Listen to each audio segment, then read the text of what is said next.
It was not, but thank you for the...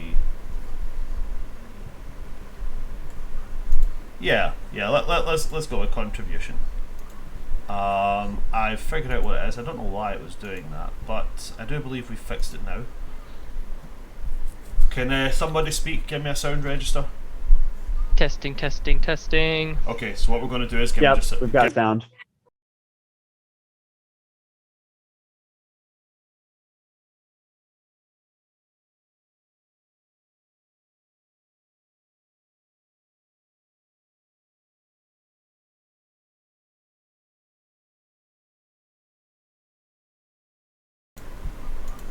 Hi there, folks, and welcome to session 61 of... I've done it again, 62, God, 2 attempts at this and I still fucked up. Welcome to session 62 of the Tides of Chaos, guys. I'm, of course, your DM of Doom, son of Asgard, or Asgard's D&D Adventures. We have my amazing cast, who, due to zero technical malfunctions whatsoever today, we can see all their faces. We've got Ruthless Rogue, we've got Just Dan, we've got Golden General Grey, we've got Big Killy Styles, and we've got Charlie 182.0. Lovely to see you all again. It's been so long.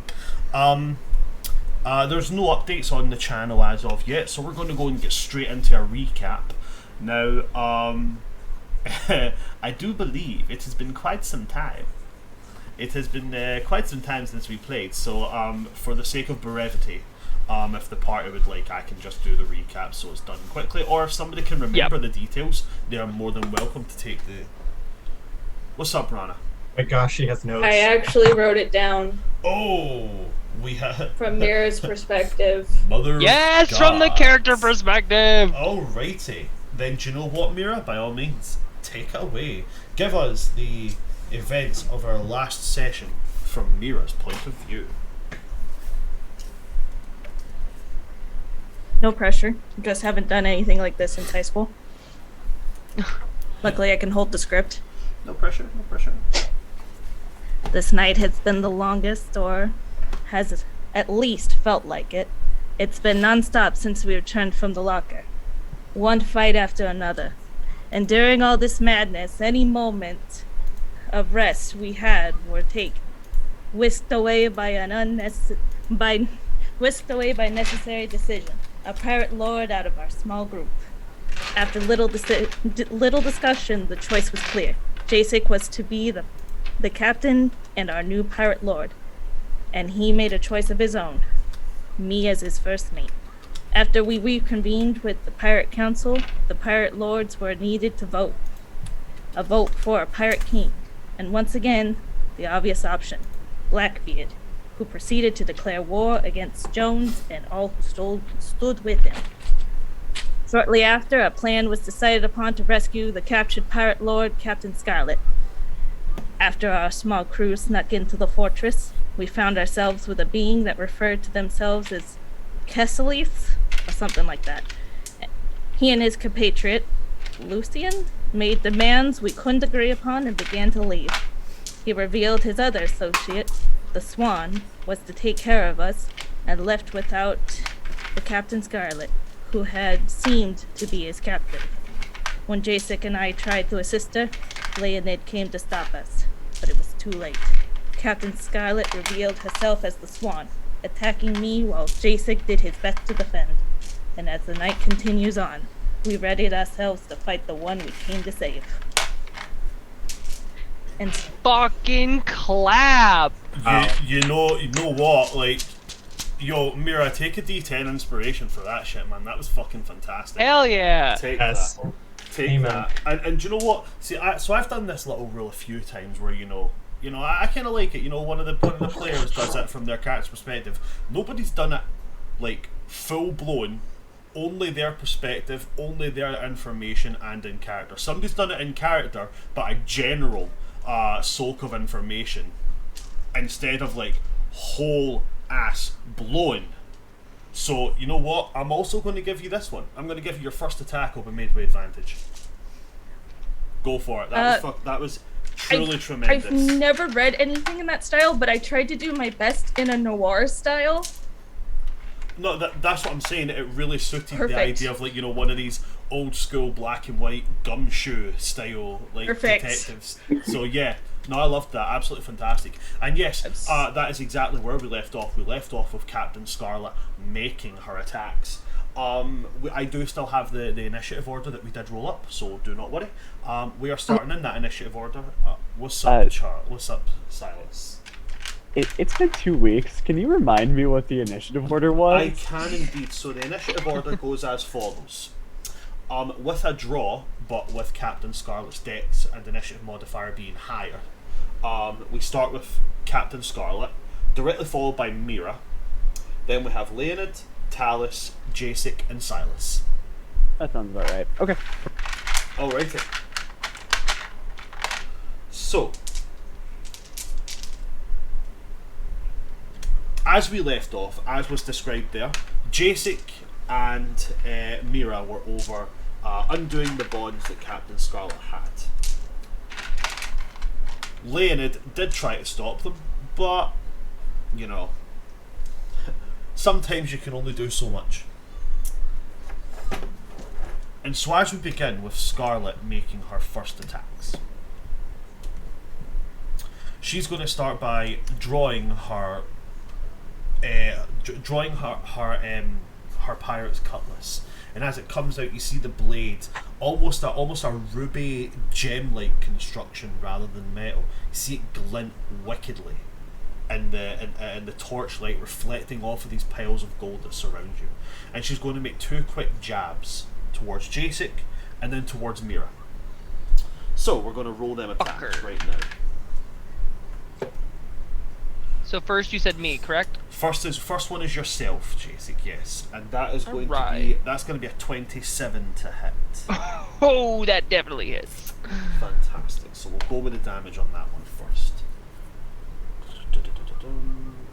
Once I find the dice, I've got a pile of dice right here that we're taking out purely for this exact reason. So Jacek, on that one you will take 11 piercing damage. 11 piercing damage. Yep. Mira, towards yourself. That's going to be a 29 to hit.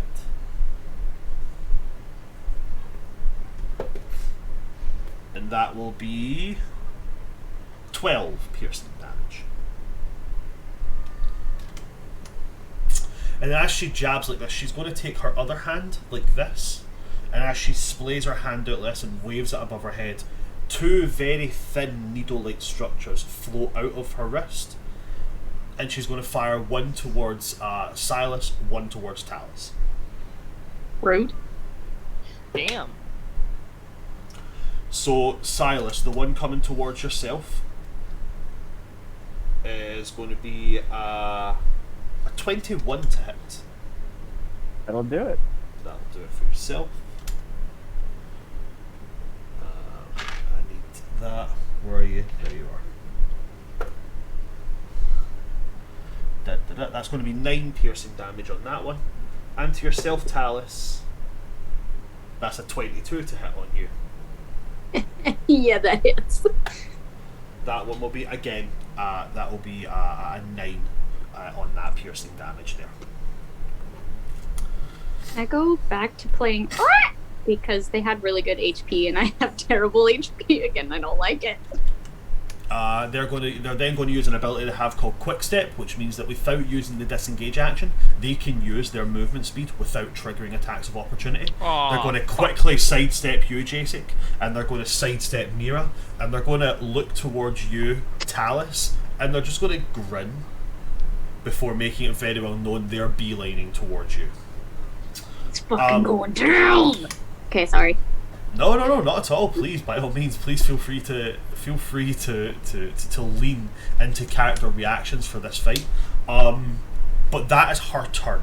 Mira, this bitch has stabbed twice, thrown 2 knives, and darted around you and Jacek, all in the space of 6 seconds. What's happening while that's going on? What are you doing?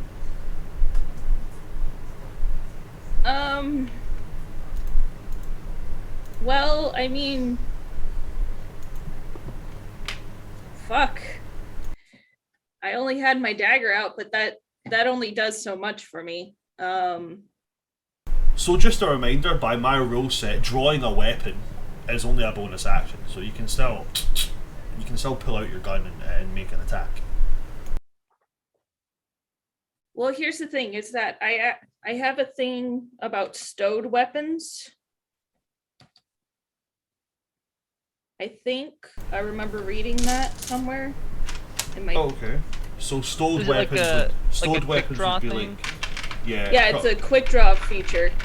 Okay, what does draw. it say there? You add proficiency bonus to your initiative. You can also stow a firearm, then draw another firearm as a single object interaction on your turn. Okay, yeah, so what all that's saying is, the length of time you can stow and then draw. Where generally you would have to, stow action, then draw, bonus action. Yeah. Okay. So that one's just basically as one interaction you can stow and draw. So essentially, instead of going, I have dagger, put away dagger, pull out gun, you do this. Which would be the sensible thing to most people, Yeah. but apparently D&D thinks anybody, no matter how skilled with a weapon, they're morons. So yeah, it's basically just saying in one interaction, you could use your bonus action to put your dagger away and draw one of your guns. Okay. So in essence, Mira says, so anyway, I start blasting. Mira turns round, and just like finger twitches and just goes, it's noon. So, would it be possible to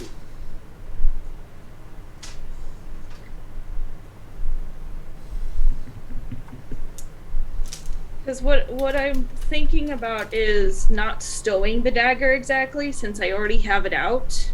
Uh-huh. Maybe throwing it at her. I mean, you can. It would be a ranged weapon attack. Do you have proficiency with thrown items? With thrown weapons, sorry. I don't know. I mean, it's a simple weapon. It's a dagger. And you're Yeah. a fighter. I mean, But I imagine you would as a fighter, but I'm not a fighter player, so not entirely sure. Yeah, she's. As long as you're proficient with the weapon and being a fighter, there's no way she's not proficient with a dagger. yeah. But I believe there's a difference between being proficient with a dagger and being proficient with a thrown weapon. Is there not? Nope. Okay. Just don't thrown believe so. thrown is a property on a But- dagger or Okay. a weapon that allows them to be thrown at range. But my Alright. big question is, I know that it's a bonus action to pull out one of my guns. Would I be able to take the second attack with it?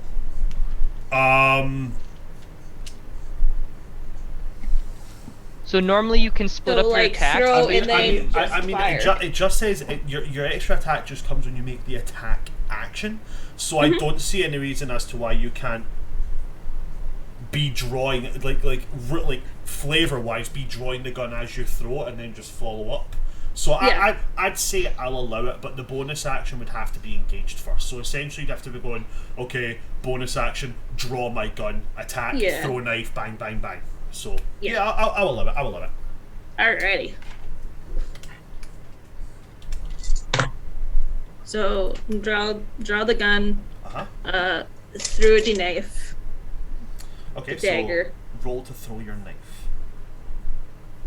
Hit it. 28. 28. Okay, so purely for the sake of showing, a 28 would hit, but as you throw this, she does have the parry action, and her parry action does add on, similar to shield, adds on a +5 to her AC. She's going to turn around and just kind of hook the kind of handle of the dagger and spin it with her rapier. Right. So she's engaged. That means she's got a +5 to her AC. Then just hold up her finger and go. Still gonna fire. But yeah, of course. I mean, fire your guns, please go. But she has kind of like turned and swiveled the dagger away, meaning that it does miss on that one. Okay. Get that one. That's gonna be much more, because I'm pulling out the +2 pistol. So, wait, how far away from me is she? She's about 50 feet away from you. Okay, so not Oh no! the pistol. Wait! Hold on. No! Wait! No! About 50 feet away. Yeah, That's correct. Okay, so it would have to be a pepper box. Okay. Even still, that's 30 to hit. A 30 will just hit. Okay, cool. I'm I mean, kidding. not cool. I'm kidding. I'm kidding. I mean, hey, I'll take it. Concern. D10. I haven't been a gunslinger in a hot minute.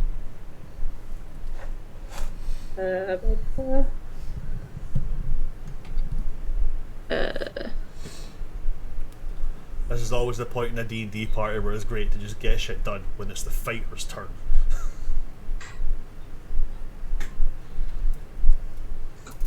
Leonid, be considering what you want to do. You're on deck, okay? Oh, I know. I got it. Can you finish rolling, please? Goodness gracious. It's going to come at your turn. You'll be like, I don't got it. I don't got it. I don't got it. Well, unless something very dramatic happens between now and my turn. I think That's my favourite thing about playing a Blade Singer Wizard that's coupled with a Paladin. Is every time Oh it's like, shit! I was supposed to get advantage on that first hit. Yes, you were. Don't worry. Roll the first hit. Roll it I again. don't know if I'll do better than that. While she's rolling, I have a quick question. Uh-huh.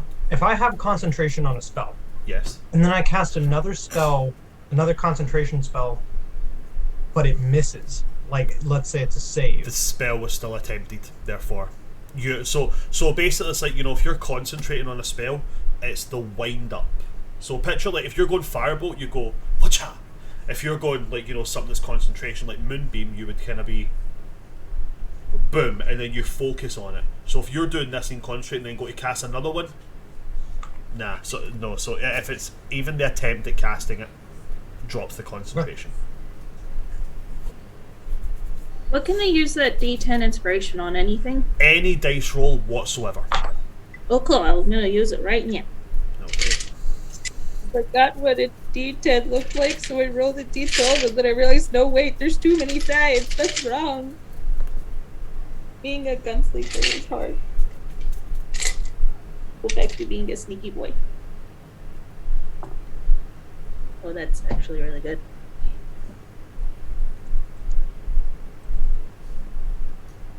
$24. A 24. Mm-hmm. Okay, so with the knife being parried out of the way, the second one you shoot, and she like angles and warps her body sideways. Well, no. I had hit, but that's the damage. That's so you've hit with the 'cause- second shot. Yeah, it was a 30. Right. Okay. Cool. That's what. Yeah. So that's 24 damage on that shot then. Yes. Right. Cool. I was confused there for a minute. I thought you were re-rolling, and I was like, Oh. I'm pretty sure No, you got no. higher, but okay. Okay. So had- 24 damage on the first one. Sweet. Let me just. Yeah, get, I re-rolled for the knife, and it was not better than what it was, so I'm like... Which was my first hit, so... I'm going to need a calculator to do that number. That's a big number. Please, by all means, go ahead and roll your other stuff. I can remember the numbers so far. I think that's all I can do. It's... No, I can do another attack. I've played D&D for a while, guys. Okay, that means another bangy shoot. Okay. That's better, actually. That's 31. 31 to hit. That will hit. Yeah.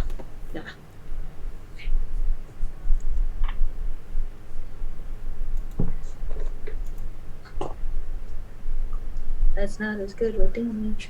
It's gonna be 9 damage. 9 damage. Yes. Okay.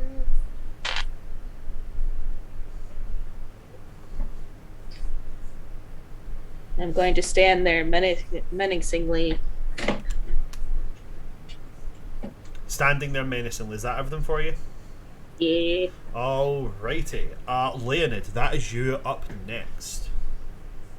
Okay. I don't remember if I ended in the air on last turn, but regardless, I'm going to fly up into the air, which is relatively centered in the room. How big is the room again? So the room is a 60-foot diameter, So from the center of the room, you've got a 30-foot radius in each direction. You'd moved forward. The way we'd ended, you'd began to move forward towards Jacek and Mira. So I'd say from the entrance, you're maybe about 10 feet into the room. So you're about 50 foot from where Jacek and Mira are. Okay. Talus and Silas are about 10 feet behind you. Honestly, she's probably about. She's probably about within melee range of where you were, but as you go up, okay. I'm not going to be that guy and go, yeah, you went up, she's in your range, and you didn't know it, so opportunity attack. So we'll say as she gets to your range, you. Okay. So yeah, I'm gonna move kind of up and diagonally to the center of the room. I'm gonna try and be, I guess, about 15 feet off the ground. Yeah, okay, so the room's fairly tall. It's maybe about 20 feet high, so that is definitely possible. Great. I'm going to do that. I'm going to use my bonus action to activate the Majestic Presence. So whenever she tries to attack me, she'll need to make a save against... She'll need to make a Charisma check against my spell save DC. Okay. And then I'm going to cast Psychic Lance. Ooh. Okay. Which, let me double check that real quick. Psychic Lance. Basically, if they fail, they get major ouchie in the brain box. Precisely. It's like when someone makes a joke that makes you feel uncomfortable. I love Psychic Lance. It's one of my favorite spells. I just love psychic damage. It's fun to play with. Okay.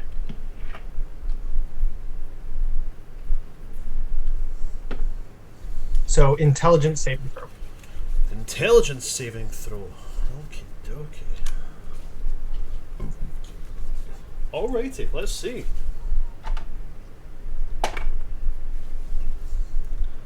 I'll happily hold up the dice tray so you can see that is a nat 20, buddy, for a total of 25. I does apologise. No worries. That's it then. To be seen. Bada bing, bada boom. Sorry, buddy. It happens. In that case, I'm going to end my turn. Alrighty. So as you launch the psychic lance towards her general psionic register, as it hits, there's almost a sense of like her mind is very well guarded. You know, you came in a little bit ill prepared. And it's like, okay, it's going to take a little bit more to bore through that. Also on top of that, she seems to have just got her defense up really quickly. From here, we move on to yourself, Talus. So you would have been more than seeing, as everybody else would have been, bitch gunning for you. Like, she's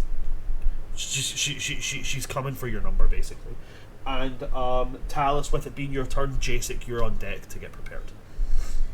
Talus, what do you want to do? She's about 10 feet away from you. Cool. Alright.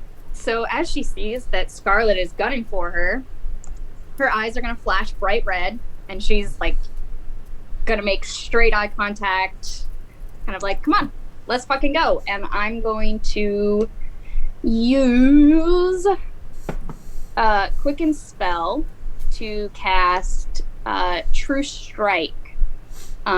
And as I am doing that, because I have the Shadowfell shard on, by using meta magic, I now get to curse her, and she now has disadvantage on all checks and saves that use Constitution. Sweet. Okay, let me just note that down. Disadvantage on all checks and saves that use Constitution. It's disadvantage, right? Yes. Yep. Checks and saves. Okay, cool. So then Quicken Spell for True Strike. Okay, True Strike, that's a roll to hit, right? Nope, it just happens. Oh, okay, cool. So, I remember now. Okay, True Strike, the one that's basically useless at this level, so I make it better. Okay, yeah. So using that True Strike, she's very well defended, very well protected. For the fact that she seems to be wearing very little armor, she's tough. She's real damn tough. You can see here that at a standing point where she is right now, without her guard being up, what she's wearing gives off an exceptionally high level of defensiveness. She's got an AC of 24 Jesus. At base. On top of that, she doesn't seem to have any immunities or resistances or vulnerabilities. Okay. Just that good old AC.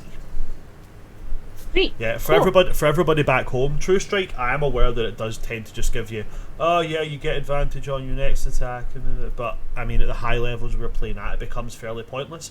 So to give it a bit more of a thing, as long as you can see who you're casting on, I tend to let it, give them information about their actual defenses. Do they have resistances, vulnerabilities? If they've got an AC that's not, if they've been struck or they've blocked an attack, what their AC is. So that's what I do for my players. Talis, please continue with the rest of your turn. Sweet. All right. Cool. Fun.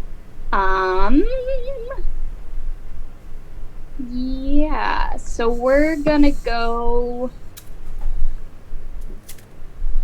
Blight at the 5th level. So Constitution saving throw 19. That's going to be a disadvantage as well. Let's have a look. See.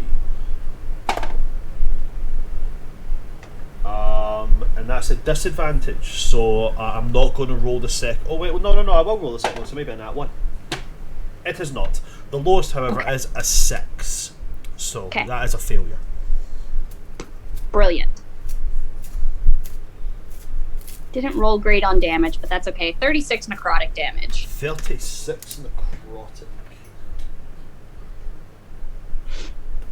She does not like that. Anything else for your turn there, Talis?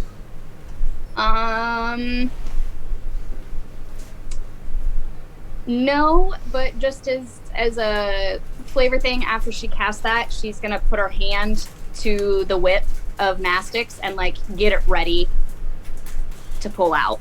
Okay. So as you do that, she looks pretty like she looks like as if you've just walked up and slapped her in the face. And on that coupled as well is a bit of a lingering growl towards Mira as well. So as a legendary action, she's again just going to flick her wrist, and 2 of these needle-like protrusions are going to shoot out again. One towards Mira and one towards yourself, Talis. Okay. Mira, the one coming towards you is going to be a dirty 20 to hit. Talis, the one at you is going to be a 23 to hit. Oh yeah, that hits. Mira, you will take 10 piercing damage. Talis, you'll also take 10. Max damage rolled on those there. With that being her legendary action ended, Jacek, it is up. It's you. Alright. So Jacek, seeing that she is not wanting to fight him, he needs to make sure that she understands he's the one that she needs to target. So I'm gonna run over towards her. She is engaged with Talis, they're within range, right? No, she's not in melee range of Talis. She's not in okay, she hasn't made it. So how far did she move away from me? Can I still get up to her within 50? I have 55 feet of walking. Oh, 55, yeah. Okay. Yeah, she moved 50 feet away. That's why I was like, she has 50 feet, but no, you can get to her. Yeah, no, okay. Dope. So then I am going to run up to her. I'm going to use a bonus action to cast a 3rd level Searing Smite.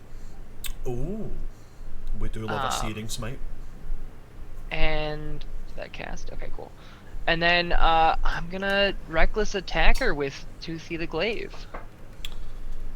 Alrighty. So I get advantage. Let's see. That nat 20? Oh my god, it's a nat 20. A nat 20 with... I rolled a 2 and a nat 20. Oh, nat 20 with a 3rd level searing as well. Oh boy. Well, and I'm gonna dump a 3rd level Divine Smite onto this too. And the great thing about this is is she undead, Fey Fiend? No, she's not. Just undead. She's not, unfortunately. Okay. This is the first round, so she can't even use her parry on that. So she already used it. I was saying she already used her parry. That's what I'm saying. So she can't do it because it is still the first round, so she can't do that. Okay. All right. So here's where I have 2 die 10 plus 11. Well, you What? double the number too, right? So max all your damage, so your divine smite, your searing smite, your actual attack roll, Max all of it and then roll it. and then roll it. So max all, include your modifiers, then just roll the dice damage and add that onto the total number. Okay, then it'll be 1 die 10 plus 11 plus. Should be 4d8. Yeah, oh, sorry, I 4d8 get for divine divine smite, smite. which is 2.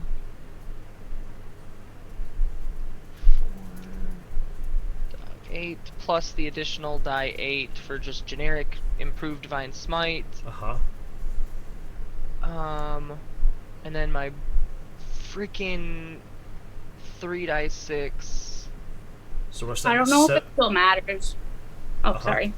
So I just give him a moment. I don't know if it matters for Gil or anyone else, but she still has disadvantage on Swan until the end of my next turn. So we're sitting at 71. Then you said 3d6 for the searing smite. Yeah. So it's that's 89 at base. 8. So it'll do 89, and then you roll. Now you got to roll it all and add 5. What do we get? For an additional 42 from all of the roll. 89. 131 damage. And that's why we picked him as the captain. Well, one of the many reasons. But I mean, that's still not like the highest damage. So like, I appreciate that, but that was pumping 2 of my 3rd level spells into that. Now, because of Searing Smite, it does cause her to ignite into flames. At the start of each of her turns, she's going to make a Constitution saving throw. Which will be a disadvantage until then, and Talos' next turn. And if she fails, she takes an additional 1 die 6 fire damage. If she saves, it ends it. So that was attack number 1. We're going to go with an attack number 2. This is why I like paladins. That's only a 21 to hit, though. 21's not going to hit, I'm afraid. Yep. So yeah, you come in, toothy, glittering, with gleaming divine light, bursting into flames as he opens his mouth, and it kind of gouts out of the mouth of this. And as it swings, she is lit up, like her red mane of hair that she is known for, lit up. It catches the clothes and everything don't catch as they're magical, but her hair is up in flames. It is burning up across her face. She is basically running around with hair on fire at this moment in time. Nasty image. So yeah, so smite and everything, say, fight me! And that's my turn. Okay, she is going to answer to that. She's going to kind of stop, and as this kind of, she's going to like start screaming, and Talos, with like a look of like real, like hating to do it, turns to look at Jasek. And Jasek, through the flames, you can just see these piercing red eyes staring at you. You have her attention. Perfect. Nope, don't like that. Talos is coming for her. Back off, Jasek. We are going to move on to Silas. Do you want to be attacked? I'm confused. Yeah, Talos doesn't like Scarlet from day one, okay? Sure. You can kill her, but don't get attacked by her. Silas, you up. Yeah, so Silas is going to start by assuming starry form. He's going to assume the dragon constellation for the advantage on concentration saving throws. And he is going to cast Sunbeam at the 6th level. And, yeah, she needs to make a Constitution saving throw. Okie dokie. At, disadvantage. Disadvantage, yep, I'm aware. Okay, that is going to be 18. 18. Yeah, nat 20 and a 16.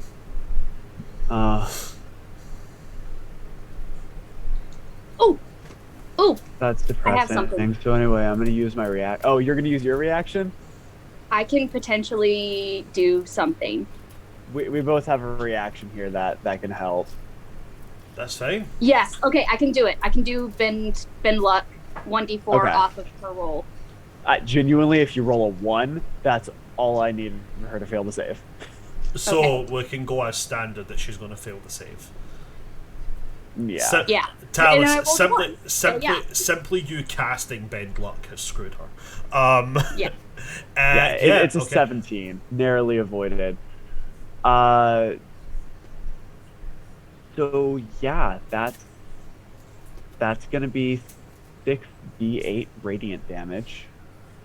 6d8 radiant. Roll that damage. I have to use D&D Beyond, but for some reason it rolls really, really poorly. There's just too many dice to get out myself though right now. It'll load in a second. It's probably going to be pretty bad though.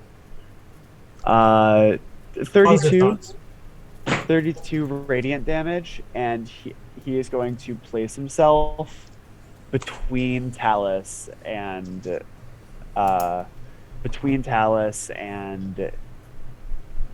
Scarlet, and give Jasek a flanking advantage if he can. Okay. 32, so that would go to that. Awesome. That everything for you, Silas? Yeah, that's going to be it for me. Okay, it's going to go back to the top of the round. Scarlet is not happy about this. So you said at the beginning of her turn she has to make a con saving throw, Talis? No. I she do. Just still has... Oh, sorry. Sorry, not you. Jasek, con saving throw to stop burning. Correct. It's just for a burning. Okay. And she still has disadvantage. The disadvantage on that is going to be a 17. Hey! It's 18 is my DC. Okay, so she's He going to take takes 1d6 of fire damage. You guys are welcome. 2 more fire damage. Okay. Oh boy. With that, she is going to levy her attacks against yourself there, Jasek. That so sounds she's about going to make right. her 3 attacks with her rapier. So the first one is going to be a 22 to hit. Yeah. Okay. I don't think she can miss, to be honest. She does have a very, very high attack bonus, but I'm pretty sure she can Yeah. miss.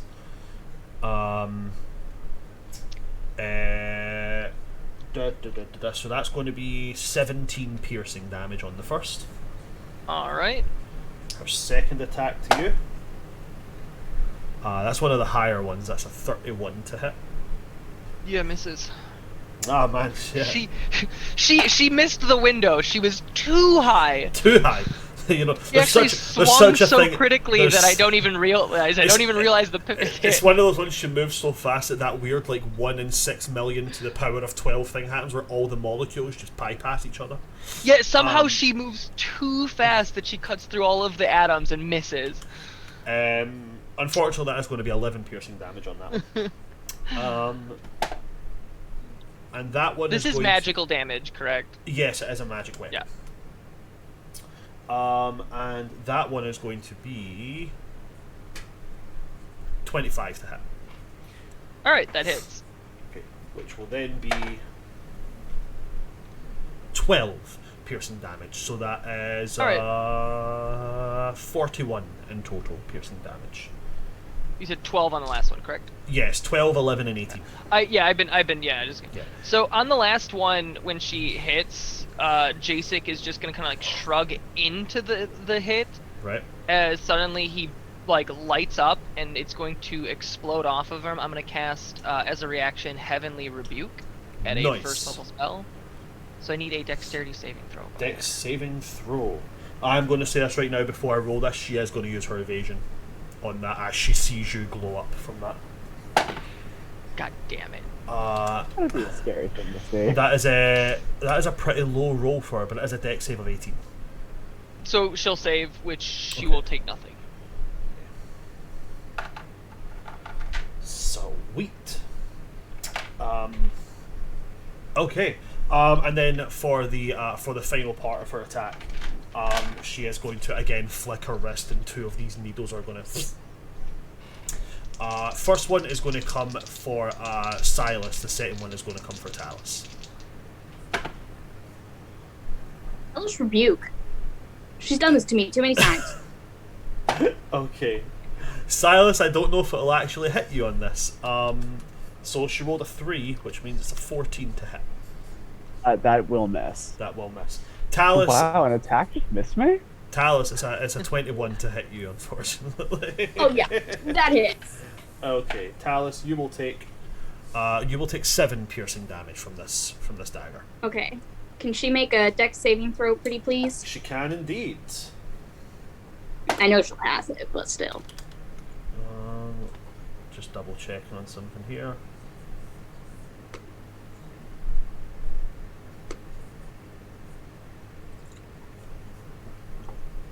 Okay, so it's... Oh, it doesn't even have to activate that. Alright, okay. Cool. Yeah, so that is going to be a 24 on the dex saving throw. Yeah, that's gonna save. So she'll take half damage. So No, I she rolled won't. 18. She What? won't. Her evasion doesn't need to be activated. It's just if she makes the dex saving throw, she takes no damage. If she should take half damage, she takes none. I don't like her. I think that's the point of a boss fight. You're not really supposed to like them. This is personal, okay? It's very personal. I understand that. Alright, cool. 7 damage, we're good. Okay, dokie. I'm just double checking some things right here. Da da da da da.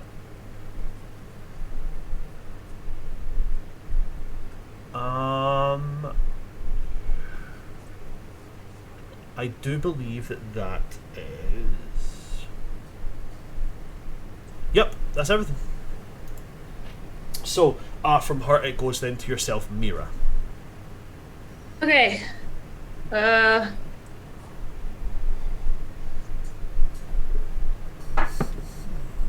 So first shot, I'm gonna use a grip point and do a dazing shot. Okay, that's a con save or be stunned. Yeah, but I have to see if I hit first. Okay, okay. Yeah. That's a 1, so I get to roll again. Yay, halfling. That is 28. A 28. Yes. Okay, yeah, she is going to. She's going to use her parry on that turn round and just like psh, knock the bullet aside. And I'm doing it again. Dazing shot. Go again.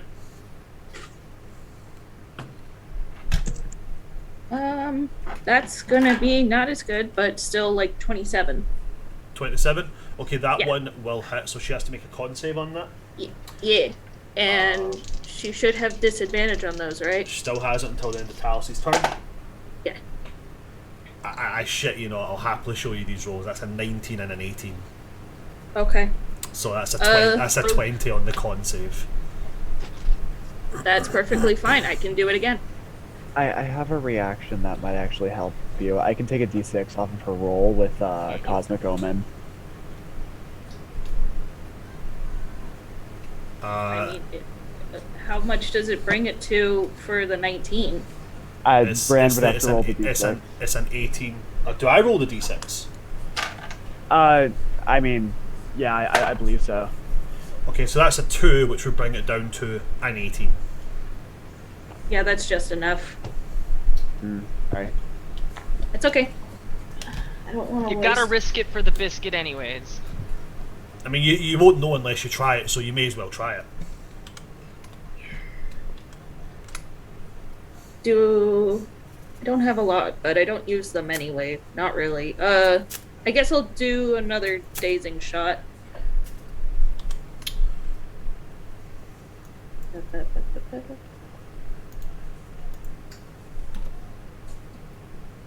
brain. 26. That will hit. Bear with me just 2 little moments. So that's 3 grip points you've used in this attack. I'm aware. Cool. I don't really use them much other than, Again, I will show these rolls if you would like me to. That's a 19 and a 16. Meaning that it's a 21 and an 18 at the lowest. Okay. Rolling like a madman tonight. Shit, it's just rolling very well, guys. I'm very sorry about that. I'm more than happy to show the rolls in my tries right here, so you see. Dude. I won't tamper with dice. No, it's all good. It's a boss fight. It's okay. Yeah, but I made her con purposely low, so there would be an issue. But that was 3 hits, so I should at least roll the damage. Yep, roll that damage. Roll the damage.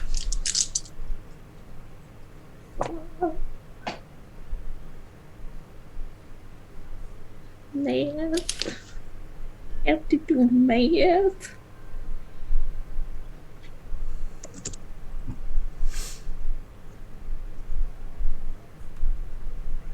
So that's going to be 28. 28 damage in total, or just from the first shot? No, in total for all 3 shots. Okay. I didn't roll very high on them. 28.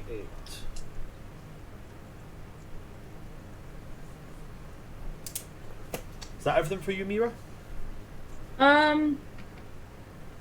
Going to use my bonus action to do second wind, and then I'm going to action surge. Sweet. So 3 more shots. No more grit points, though. I'm gonna hold on to my last one. The shot is not very good. I don't think it's gonna hit. 24. 24 is a meets it, beats it. Okay.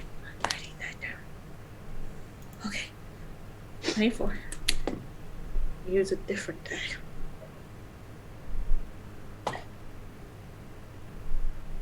That's better. 28. 28 will hit.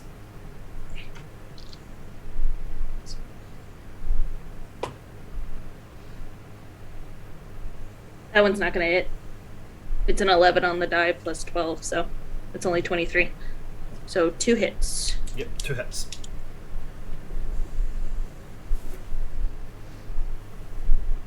Use the high.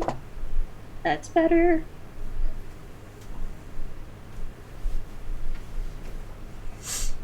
$25. 25 damage in total? Yeah. And then I'm gonna roll how much I'm gonna heal, but that's it, I'm done. Alrighty, after that it goes to Lane. It's Talus, you're on deck. Okay, question. If I'm in the air, above her and there are people on either side, am I flanking her? No, because you're 15 feet in the air. How high would I have to be to be? You'd have to be within 5 feet of her. You'd have to be in melee range. Oh, so I have to like literally be in front, like. Yeah, so flanking applies only to melee. Gotcha. Okay, never mind then. Can't flank with a bow and arrow because you're just at range. Okay, yeah, that makes sense. Yeah.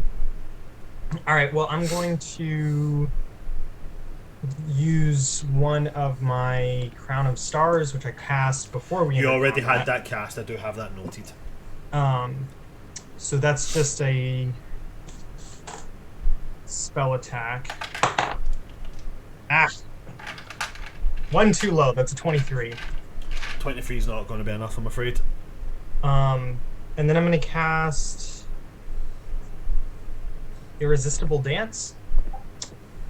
So they are going to make a Wisdom saving throw, I think. A Wisdom saving throw. Hold on.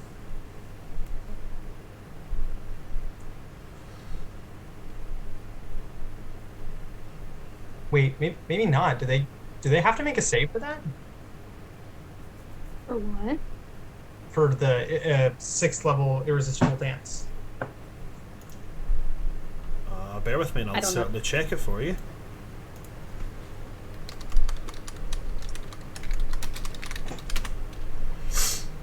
Let's have a look-see, shall we? Oh, okay, no. So it just works, and then they make a wisdom saving throw on their next turn as an action. I think, unless I'm misunderstanding that. I'm just having a look Yeah. at that here.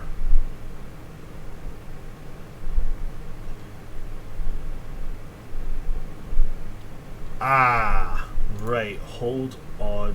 Bit with me just a moment, please.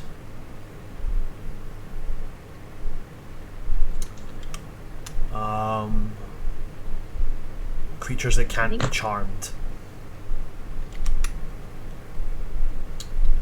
I know there's something on this sheet that I put there about charmed because she's an elf.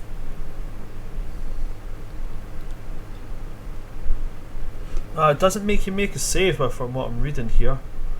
Does she have Fey ancestry? She does, yeah, so she has advantage on being charmed. But she's not immune to it? Yeah, she's not immune. Elves aren't immune to being charmed. They have advantage against it. Dance creature must use all its movement speed without leaving its space and its disadvantage on dex saving throws and attack rolls. While the target's affected by the spell, other creatures have advantage on attack rolls against it. As an action, a dance creature makes a wisdom saving throw to regain control of itself. Okay, cool. Yeah, so the way I'm reading that, I'm saying it'll work in this effect, and she'll have to make a wisdom saving throw to regain control of herself when it comes to her turn. So yeah, cool. You cast Otter's Irresistible Dance. She starts to perform almost like. Can I choose what kind of dance she does? By all means, go ahead. Okay, what's the worst possible dance? Two-step. I was gonna say the hates- TikTok floss. Oh god, Does that that's count? terrible. Yeah, what's like the most unintimidating dance you can do? The floss is pretty Macarena? bad. The polka. The Macarena. Polka is Polka. fantastic, but it looks whack as heck if you're doing it alone. So you're right. She's gonna polka. Sweet. She's doing the polka. You gotta love it. You hate to see it, but you gotta love it. Okay, so yeah, she starts to perform this weird box step style polka within a 5 feet circle of where she's standing. Yeah, is that everything for you, Leonid? I would like to taunt her. You'd like to taunt Just- her. Yes, I would just like to taunt her. In what manner would you like to taunt her? You completely lost your control of the room when you began to dance. And on that note, even though she's making them with disadvantage, she is going to legendary action and fire these 2 daggers towards you. The first That's one. fine. She has to make a charisma check first Okay. to even try and attack me. Right, so I've rolled the attack, so I'll roll the charisma check right now. That's a 15 on the die. Is it a check or a save? Saving throw. So that's a 19 on the charisma saving throw. Okay, that'll do it. Okay, so the first one to hit you is a 21. I'm gonna cast shield. Oh wait, that won't help because that's a +5, which makes it a 21. I'm gonna cast shield anyway Okay. for the second one. And for the second one, another charisma saving throw. That's going to be a... Oh.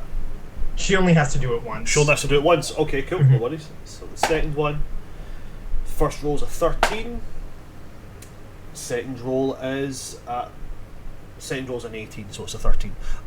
So 13 plus 11 is 24 to hit. That also hits. Okay. So on the first damage, you will take 10 damage. So you need a concentration check. DC 10. Jasek, what's your radius for your saving throw bonus? I believe it's 10 feet. I'm not in that, am I? I know you're 15 feet up. Dang it. Okay, that's a 18, so we're So good on the 18, first one. Cool. And the first one is another. So you're taking 20 piercing damage in total. And I do need another one, DC 10. Great team. We're good. Cool, sweet. So the dance is still up there, but she did manage to stick you with it. And I must reiterate, these are like, you know, like in Infinity War when Proxima Midnight has got Doctor Strange all bound up and has got those like weird glass needles. Like they're like that. They're like real long, real thin, razor sharp that are coming out of this. But that is her legendary action. That's your turn there, Leonid. So we go now to Talus. Jacek, you're on deck. Be prepared. Okay. So with autos, the dance is still up, right? Yep. Yes. Okay, so you have advantage on attacks.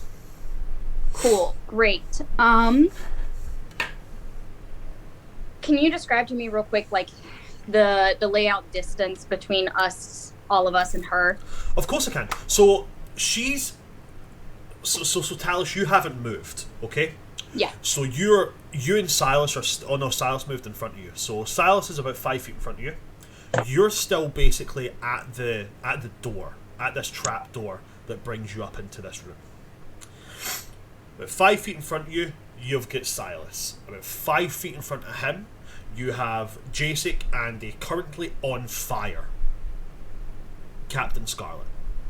Floating about 15 feet up and a little bit off to the diagonal, about 10 feet away on a diagonal, you've got Leonid, Crown of Stars all floating around him, and then all the way basically at the other end of the room, you've got Mira. This room, you've probably got about, as much as the room has a 60-foot diameter from the centre, 30-foot radius in all directions, you've probably got about a comfortable moving room, save your side of the room, of about 15 feet on the sides because of the piles of treasure. Okay. Alright. So, first things first. I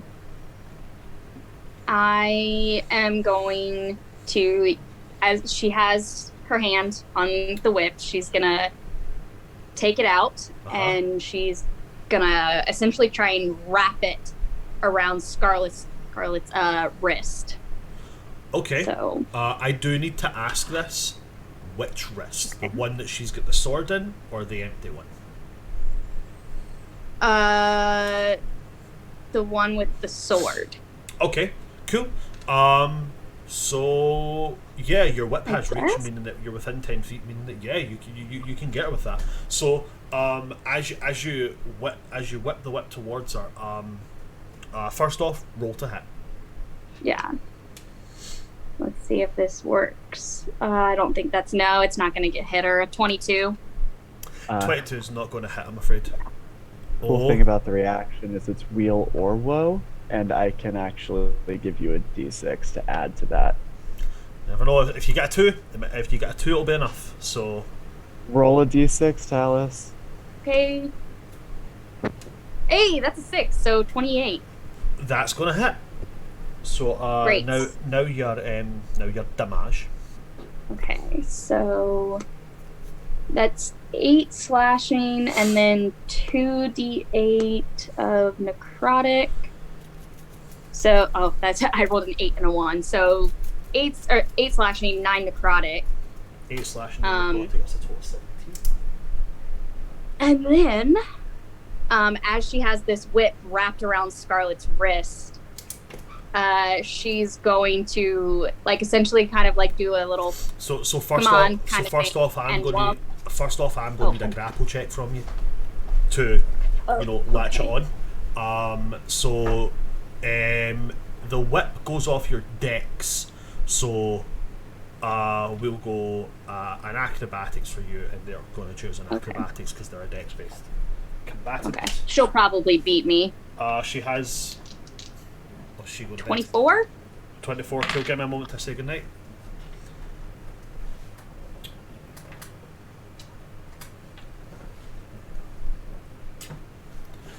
Okay, so a 24 you said, yeah? Yeah.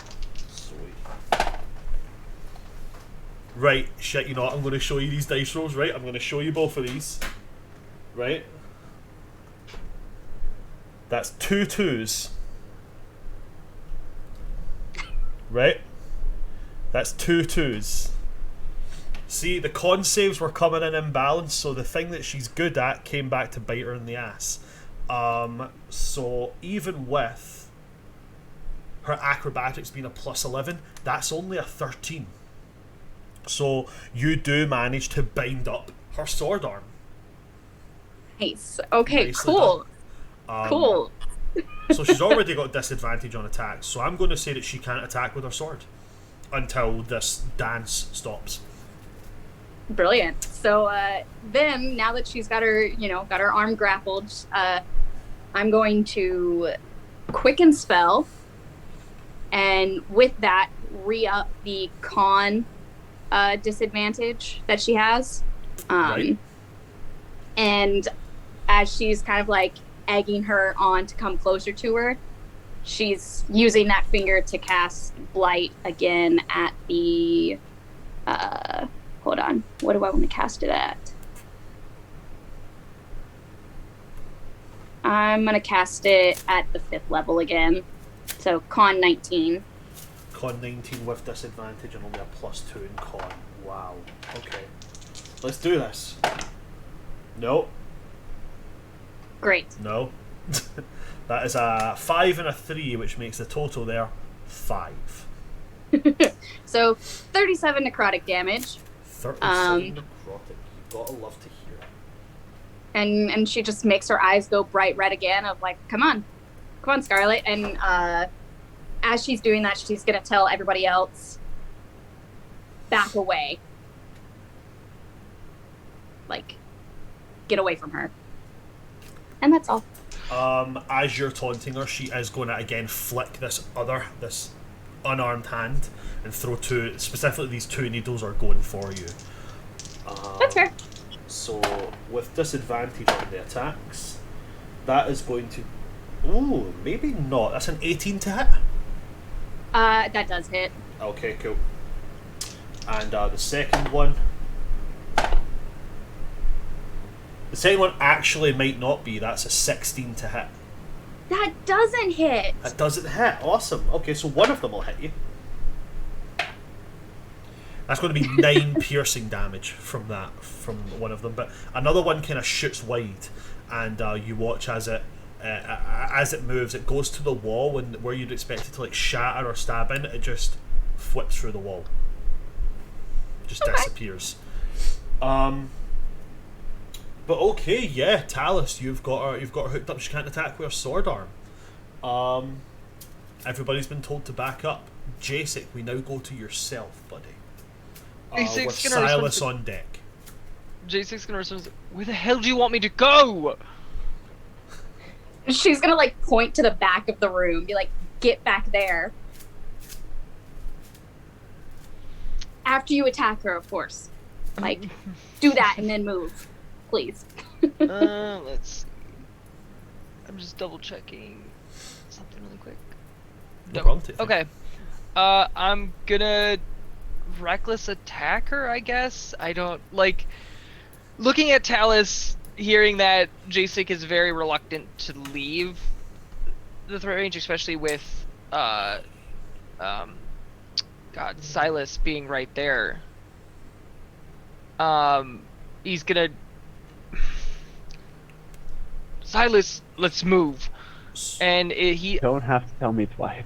I'm going to take reckless attack against her.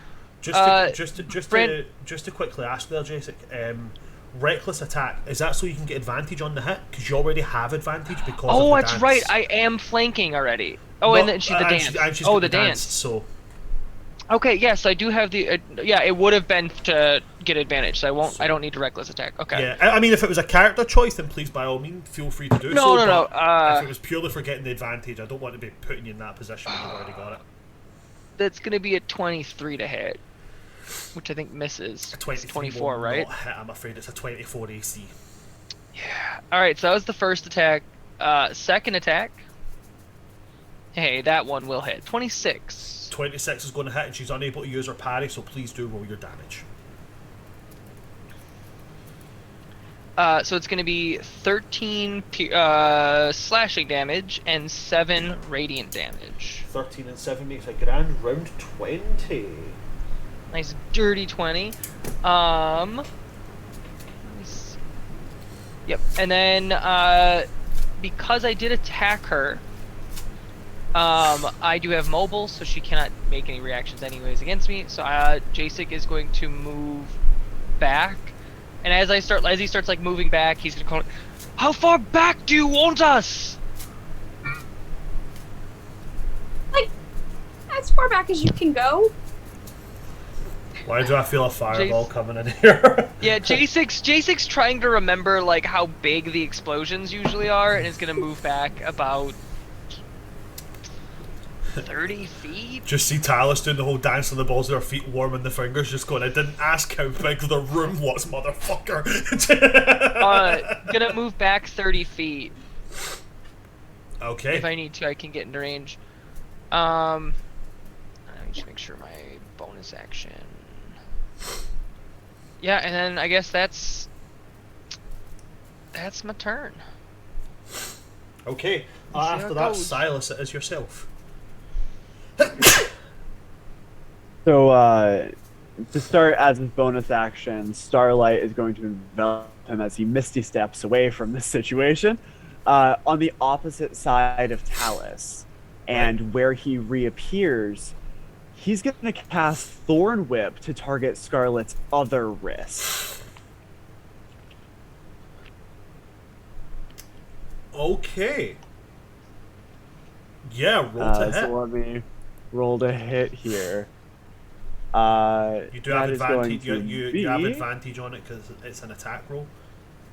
Yeah, 29 to hit. That's going to hit. Roll your damage. All right. It's not going to be very much, but that's okay.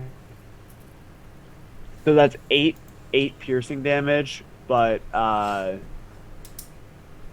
I would like to attempt to grapple with the storm. Are with you the going other wrist. athletics or acrobatics? I'll be going athletics. 'Cause Sweet. That's more my She'll be area. going acrobatics. So, yep. Yeah. Roll off. Oh, is she doing a dex save? It's not a dex save. It's an acrobatics check. Dang it.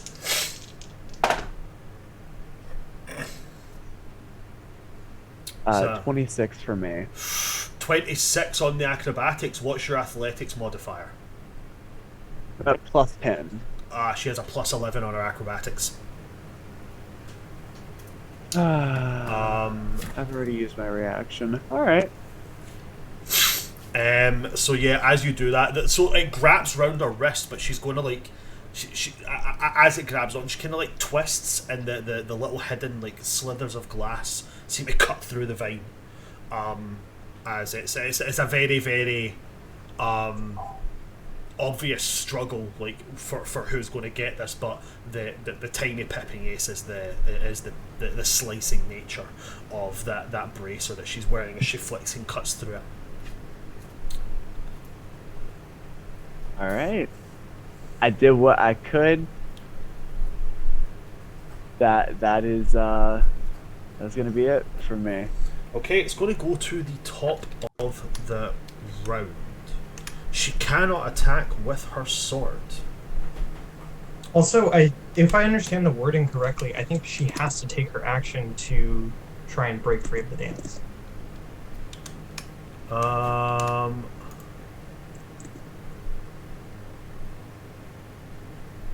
Or maybe she has the option to take an action to try and break free of the dance. It's very, very vague. It says as an action, a dancing creature makes a wisdom saving throw to regain control of itself.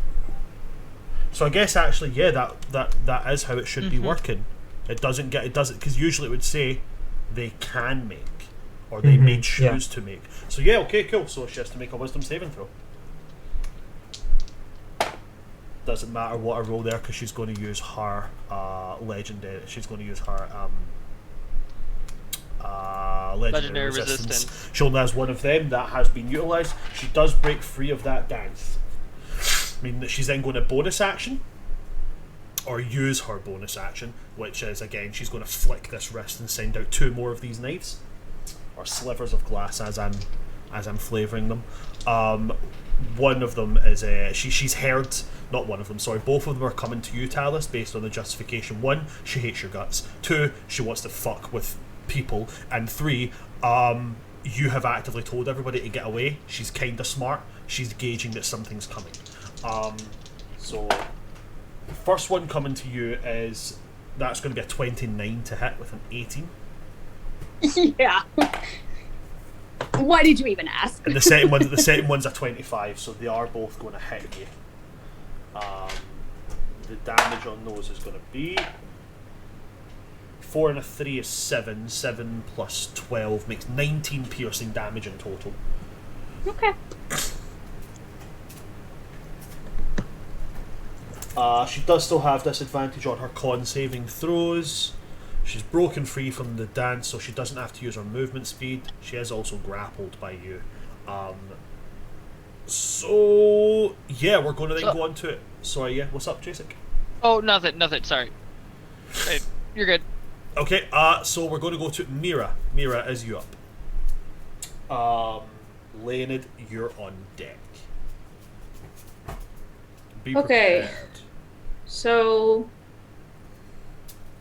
everyone is backed away from her, from my understanding. The only person, I think the closest person to her by a margin is Talus, who is 10 feet away. Okay, cool. So Mira is going to switch out her pepper box for the blunderbuss. So Sweet. she's gonna pull that out and then do her attacks with that instead. Since there's nobody within the 5-foot range of her. So she's gonna fire. She's gonna pew pew.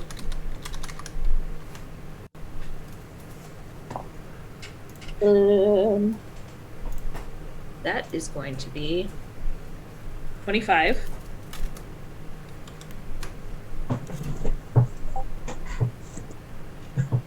Um, 25 from the blunderbuss, you said, for the attack roll? For the first one, yeah. Oh, hell yeah. She's been around guns. She's going to use her parry on that one. We will, yeah. Because she can't use her sword, what we're going to flavour it as is she's essentially going to she's going to duck the shot, basically. She's going to duck it. Yeah. But yeah, so she is going to, she's dodging as much of that buckshot as she can. For your next attack. Next attack. Oh, that's more. That's a 17 on the die plus 12, so it's 29. 29, awesome. So, and then the last attack, I'm going to be exactly 24. Exactly 24. Okay, so we've got 2 attacks that are successful. Please roll your damage. Kabla. Kablow. Oh shit! What's the fire damage? I think Is it 1d8? it is 1d8. Yes. I know. I should probably have that out when.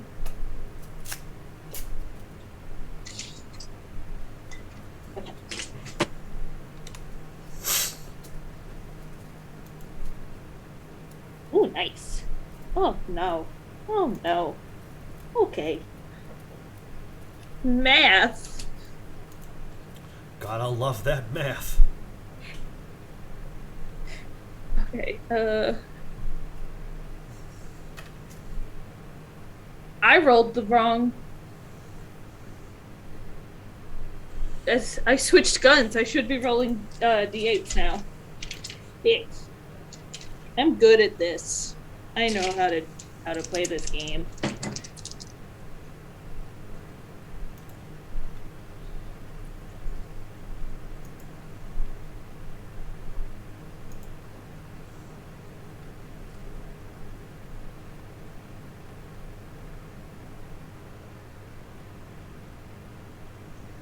Okay, so total is going to be 22, 2 of that being the fire damage. Okie dokie.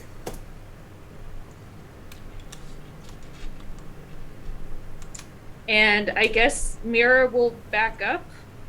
You don't. There's about 5 feet left before you're at the wall. But yeah, you can move back that 5 foot if you want.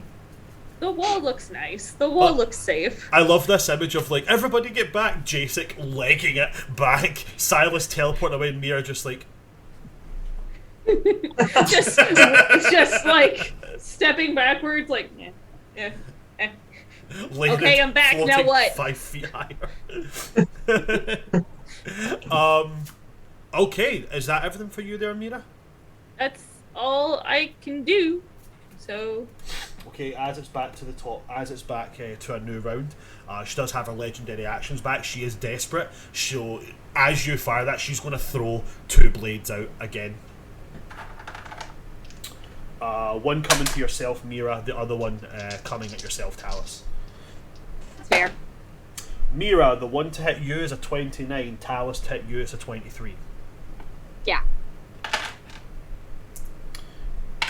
Mira, you take 7 piercing damage.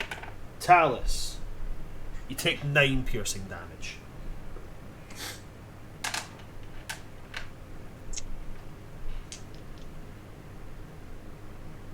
Okay. Leonid, it is on to you. After those shots from Mira, she looks real damaged. She is still burning. I've been making the saves. She has not been making them. And she looks through the kind of scarred face that she now has from these burns. She's looking panicked. She's real hurt and really panicking. That's great. Let's make it worse. You always I'm hate up, to right? hear a bard say that. Yes, it is you that's up, dude. Okay. I'm gonna fly 30 feet, kind of towards... Are people grouping, or are we all spreading out around the ring? I mean, I'm up against a wall now, so. Right. Is everyone, like, up against the same wall, or are we in opposite directions? I'm not really sure, because I was on one end with Mira, so I would have moved 30 feet away from her towards Mira, because that's where we had, like, I was flanking, so that would have been the side that I was on. Okay, I'm gonna move 30 feet towards, staying at my same height, 30 feet towards, or 25 feet towards Mira and Jacek. Okay. And then, do I have this information off the bat, or can I make an insight check? I've never interacted with Captain Scarlet. Does she seem like a very prim and proper person, or more of a really laid-back, casual person? Old bitch. More the latter. Is she on the top deck of the Titanic, or the bottom deck of the Titanic? Dresses and looks like the top deck, definitely acts like the bottom deck. That's good. I think she uses feminine wiles and charm to get close to people who she very much outdoes in sword combat. Like she very much uses, very much like a bard almost, channels her charm and such to get her into positions where she can then gut you like a fish before you even blink. Usually very prim and proper. How she started this combat, she was, even without your spell, she was basically dancing while fighting. Very graceful. Now she's just flicking her wrist and hoping a knife kills somebody. Okay. Could I if this information is not, like, I know this probably I can't glean from this, but would I be able to look at her and take a guess at what kind of dance she would hate the most? I know I'm being extra here, guys, but that's kind of my thing. Okay, on that one, I'll let you make the insight check for such a specific thing. I'm going to say disadvantage. That's fair. That's fair.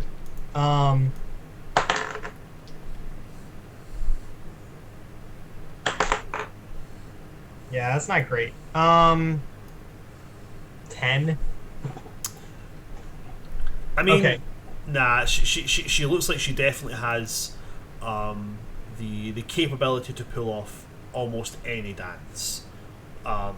Even this polka you made her do still looked somewhat okay. Okay. Gotta pull out the big guns. It's the worst dance I've ever seen someone do. You know what? Baby shark. Sorry. Yes. The cha-cha Silas, slide. God bless you. Yeah, actually, let's go with Baby Shark, because I like that idea. We're on the ocean, makes sense. I'm gonna cast Otto's Irresistible Dance again, and I'm gonna say, I didn't tell you could stop, and I would also like to roll to hit for Crown of Stars, and I will have advantage against that because she's dancing, correct? You will, yes. Oh, thank God for advantage. That's a 21. Big yikes. 21 is not going to hit, I'm afraid. So she does manage to avoid that star, but her hand that is not currently struggling against Talus's whip starts to do the baby shark. Yes. That's going to be the end of my turn.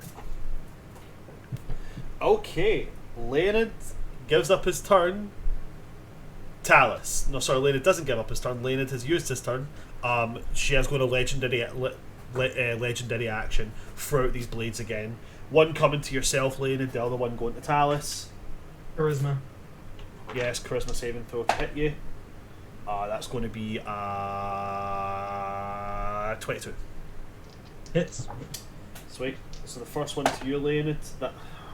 Leonid, I'm sorry, that is a nat 20. So you take 12 piercing damage.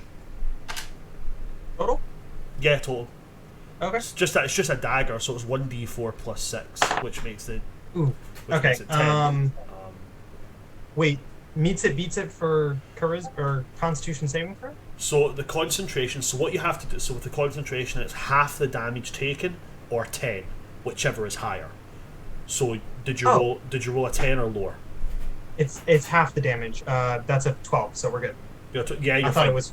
No. Okay, cool. Talus, that one is going to be 19, so it does hit you. Yeah, that hits. At which point you will take 8 piercing damage from that. Okay.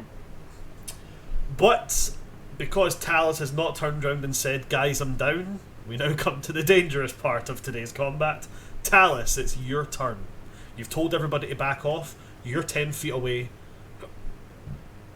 What you doing? Right. Yeah. Okay, so some plans got ruined. Apparently a 60-foot radius sphere equals 120 feet. Yeah. So I can't do what I planned to do. I failed geometry, okay? Yeah, that's the thing that they get you with in D&D is radius. They don't take into consideration that radius goes in all radius directions. is not circumference, It's guys. definitely not. In case anyone was wondering. It's not the same thing. So what's your plan now? That's a really good question. Okay, so... You better think of something because you've made everybody back off. So if you hit with like a firebolt or something, everybody's going to be like, really? That's what we backed off for? No. Okay. Yeah, so first things first, gonna brain. I'm sorry. Quicken spell, cast poison spray, con save of 19, and with that continuing to give her disadvantage on con. 2 11s, which means it's a 13. Okay, cool. She's going to take... Wow. Okay, never mind. Oh, those look like ones when I rolled it. I thought I rolled 3 ones. Never mind. It's 21 poison damage. And then I'm going to signal to Silas. Like, combo here, bud. Like, come on.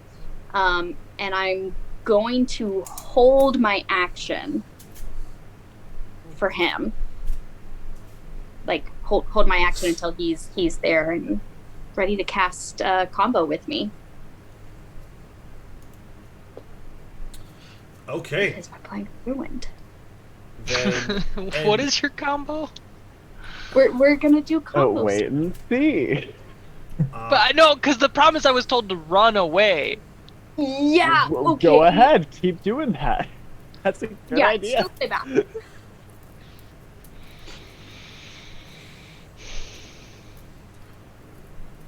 Okay, in that case, after Talis' turn with the held action, using her last legendary action, she's gonna do that again.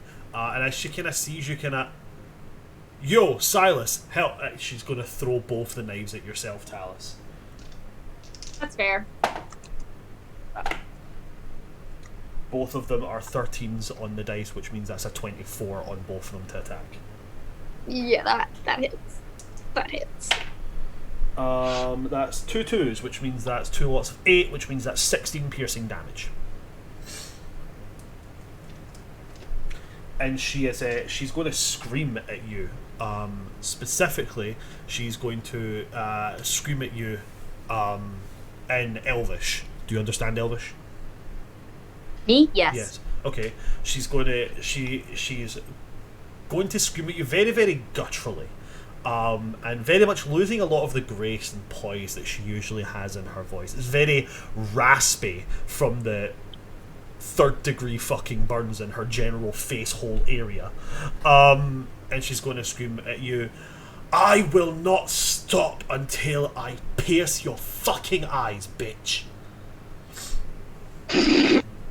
She's very, very mad. And, well, you've had some hatred. She also has, like, some real hatred for you. Am I allowed to respond? You may respond. Talking's a free action. Okay, cool. I don't even know if she understands it, but in Infernal, she's just like, then fucking try. Just like, in Infernal, as well, I don't know if she speaks it, but it's the most threatening language, so. Okay, Infernal's the equivalent of like Russian or German. It doesn't matter what you say; it sounds Intimidating. Yeah. Yeah. So the way I picture it is, I always picture like it's Celestial and Celestial, Infernal, and Abyssal are just different variants of ancient Aramaic. So lots of throat sounds. So yeah, it can get real fucking nasty sounding. Yeah, with that being done then, Talis, with that being your action being held, her legendary action done, Jacek, it does go to you with Silas on deck. Alright, so Jacek sees that, like, nothing happens as Talis, like, does this, and just kind of just, like, fuck, and is going to, like, level his glaive, and is going to run 30 feet back in. Oh, I guess, no, 20 feet back in. Kind of doing like a little bit of a running and stab because I have 10-foot reach, okay. And is going to kind of like a Spartan stab with the glaive that is toothy. Cool. Silas, you moved out of the way, right? I have, okay. but I've just been called to move back in soon, so. Yeah. So I'm gonna reckless attack. To get advantage on this. The dance is her dance is still up. I thought she has a new dance, right? Auto put it. Okay, that's right. Lane okay. had put autos back up. So. Yep. All right. So then, without the reckless attack, it's gonna be a 26 to hit. That's a hit. Dope. Let's go.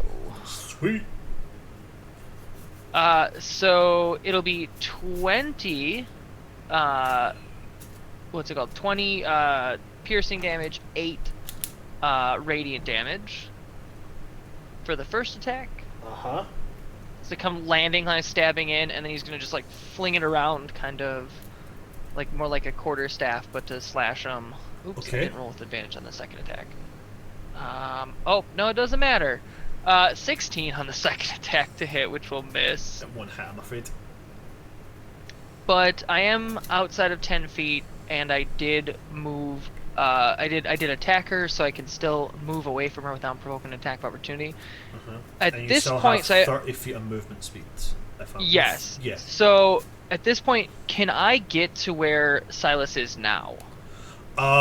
Where Silas is now, Silas, you teleported right up to the back wall, right? No, so Misty Step can only take me 30 feet max, which means I'm still 25 feet within range of Scarlet. Okay, Just so on the other side. The other side. So if I move the additional 10, I should be able to get the 25 feet then.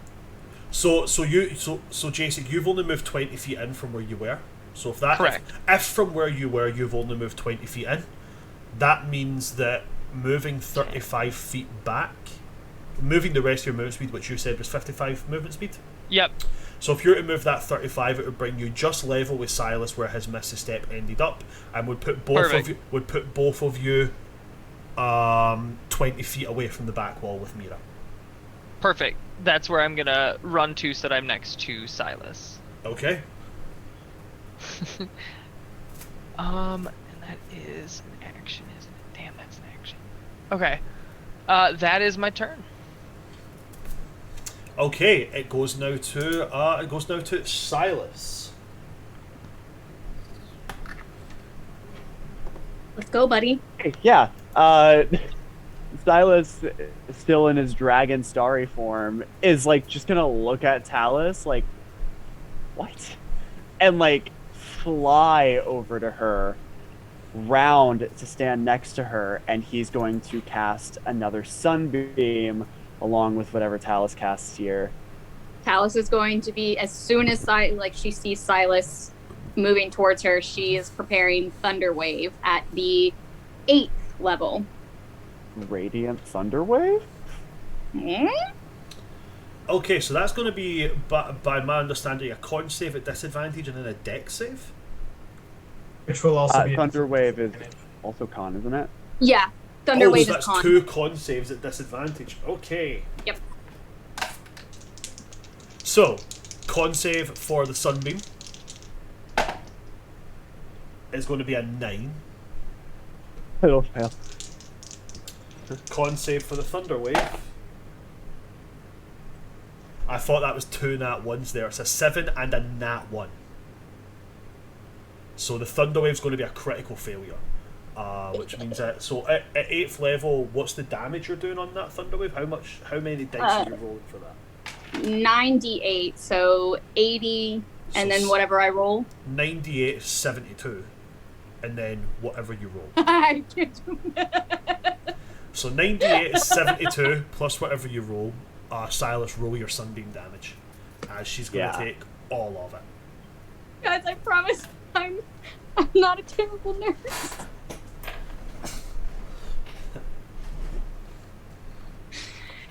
Okay. Math.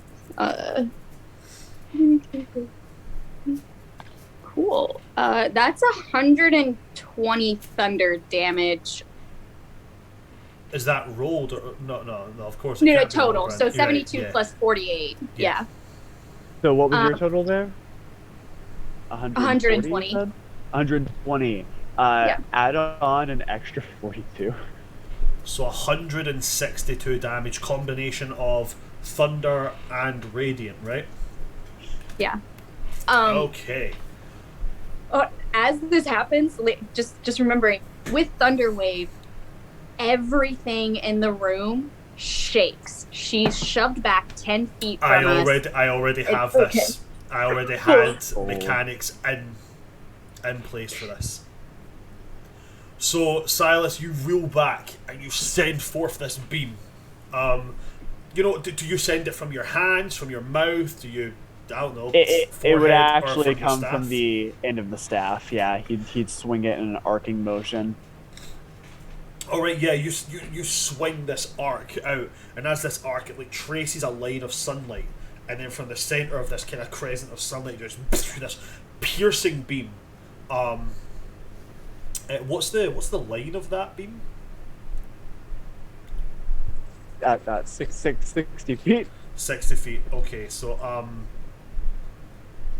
do you have anything that makes it so allies don't take damage if they get hit? I tried to tell Jason not to come near me. He made his choice. In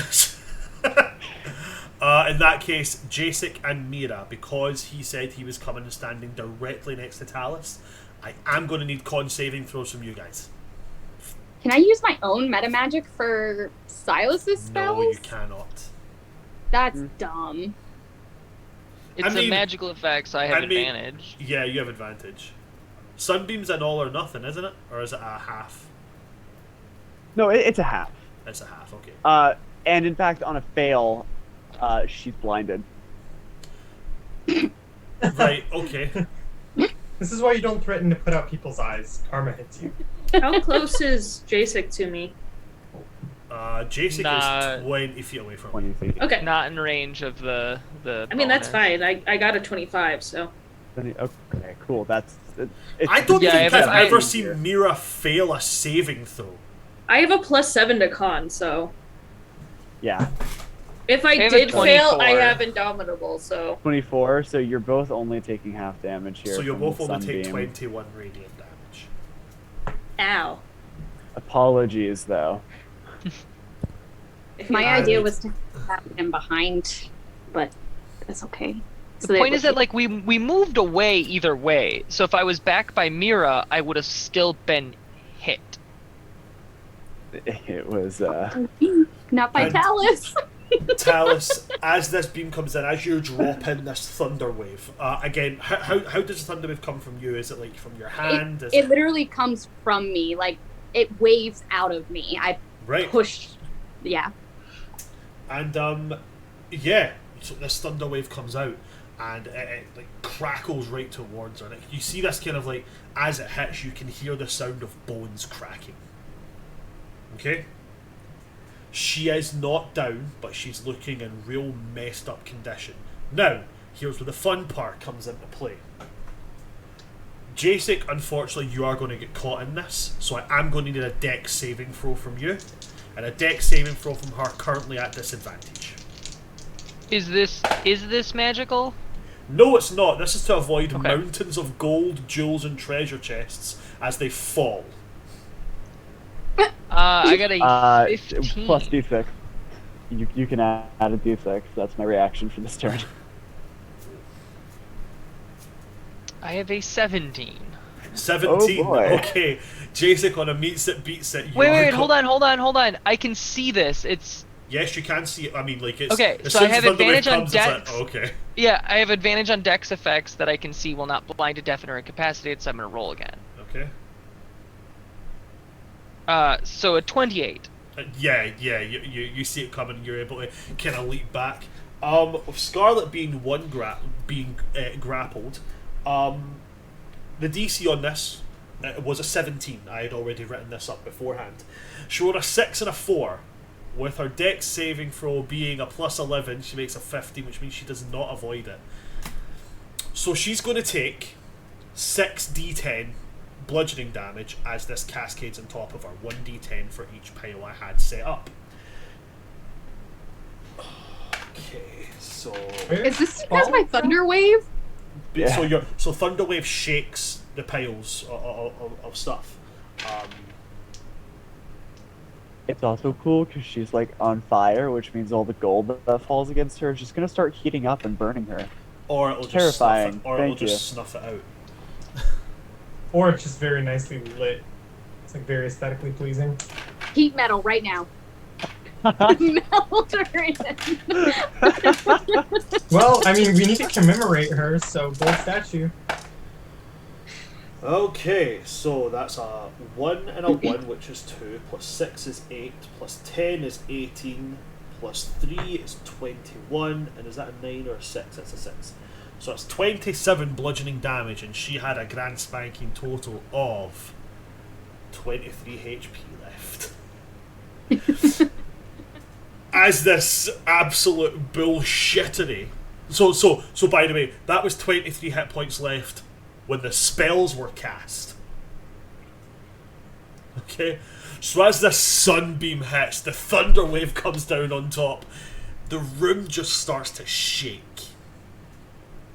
And you guys see these piles of gold and jewels and weapons and treasure chests and statues and fine art start to shake and then just cascade down.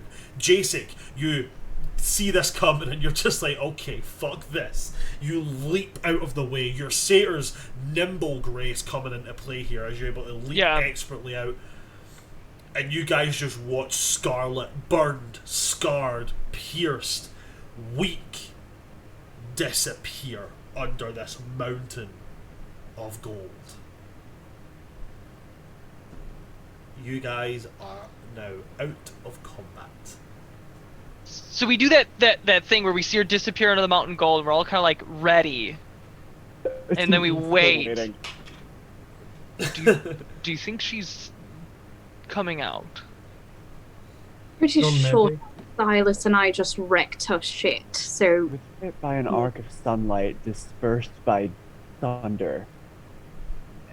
I don't think she's coming back from that. aren't you guys glad that I told you to move back? Now you didn't get smashed by like a ton. yeah. of gold. We, everything was perfectly fine. Jason's gonna start walking over towards where she, like, fell under the gold. Yeah, Mira is too. I'm gonna start looking at the treasure. I feel like we should try to Someone find has her to. though, at the very least, to make sure she's in there and actually dead. Silas will send Liana over to Mira and head over to Jasek himself, switching his constellation to that of the Chalice, Okay. and cast Cure Wounds. That will be channeled through Liana as well as himself with the Chalice here, so yeah, hopefully just healing any damage that was done. It wasn't me this time. I just want to point that out. Like, Silas comes over to heal Jasek, and Jasek's just like, I did move away. I expected it from Talus, but not from you. Okay, as you Just the regain look of the 32 trail. HP, you'll be like, I'm sorry, I was put on the spot. I don't really do well with being put on the spot, you know? Don't always make the best decisions. You're okay though? To be fair, my intent was to flank her with spells, but he decided to come right next to me, and so I'm sorry about that. Like, either it was I supposed to hit me. you with that arc of sunlight, and you're already But that's fine. borderline dead, or I'm- It's the ones who we love most that often do the most damage. Quite Did you- literally. Keep shit, Did Leonid. you heal both Mira and Jasek? Or just yes, Jasek? you Okay. both received that healing. Liana much was failed it? first you. How much was it? 32. Okay. Okay. She's up to max again. Yeah. Silas will quickly squeeze Jasek's hand and say, "Thank you for real for not engaging with Kesales. I know you wanted to." We should go find the Swan, I guess. And is going to start heading over to where she Yeah. fell. And Mira is going to as well. Silas will do one more cure wounds here, for Talus. You've been through the ringer. You're Likely getting necessary. a lovely bit here. Let me see. It's fine. It's fine. It's just a flesh wound. 'Tis but a scratch. Your arms Flesh off. wounds. Alright, we'll call it a What draw. does 24 plus 2d8 plus 4?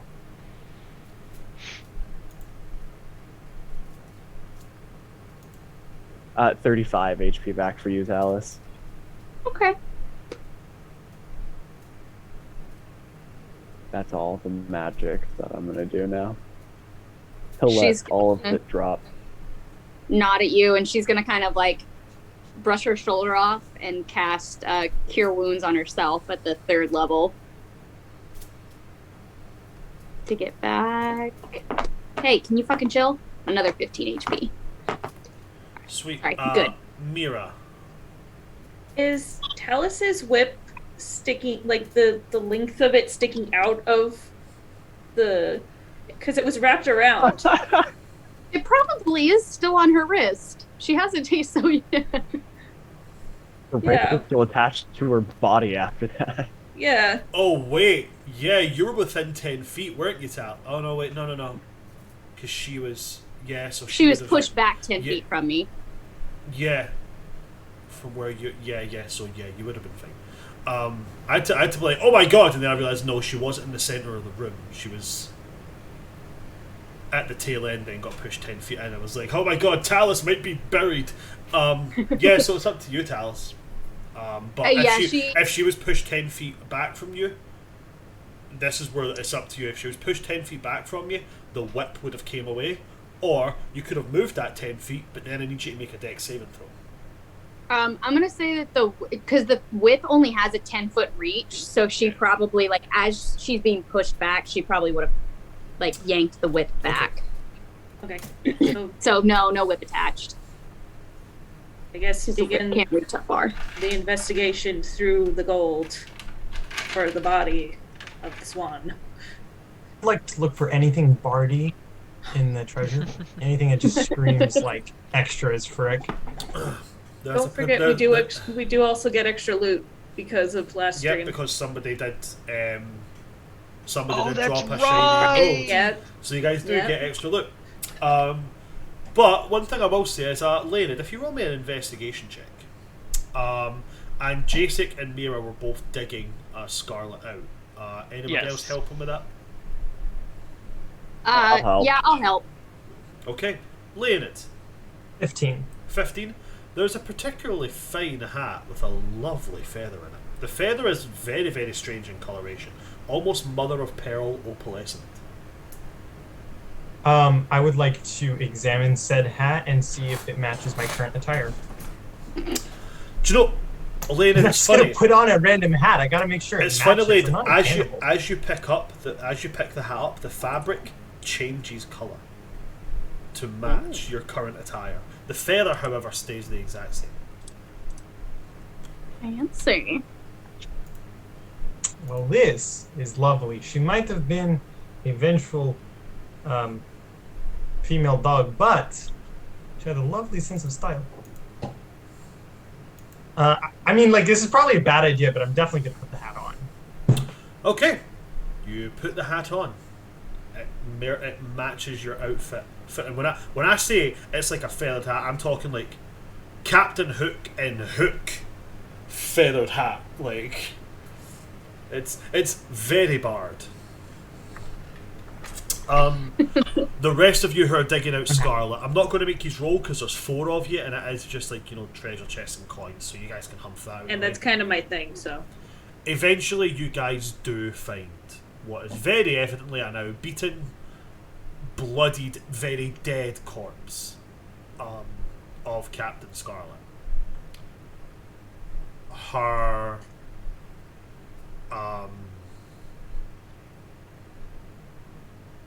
armor, her clothes no longer look like her fine clothes. They now look like a very, very, like, you know, pale grey suit of full body armor. And she, with that being the case as well, she also has what is very evidently a bracer that looks almost made of glass around her left arm, and her sword is still clutched tightly in her right hand.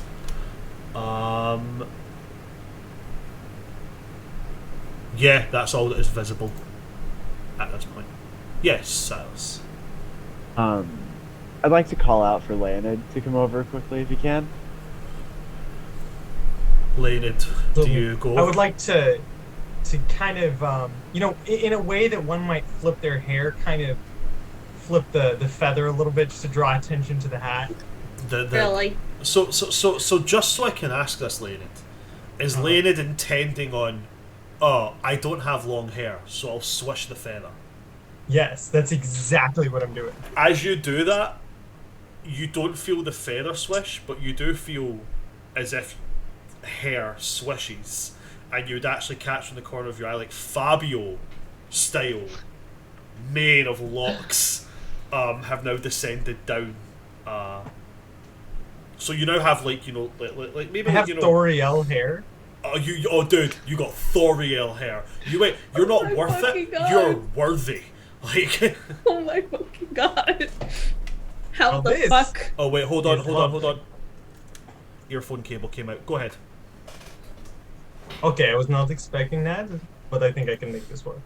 How the Hey, fuck? now we've both had a glow up. You can bring her back to life now, right? You still have the diamond. Wait, why do we Hear want me to do out. that? We know Scarlet, and we were sent to save her if possible. By killing her, we have potentially severed whatever tie she has to whoever was controlling her. By bringing her back, worst case scenario, she's incredibly weak, and we take her out again. Or chain her up and interrogate her. We may want to do the chaining up first if we're gonna do that.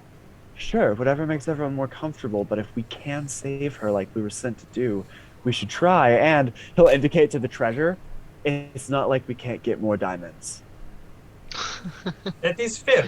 I Okay. can, but I will need a rest. I used most of my sparkles. Oh no.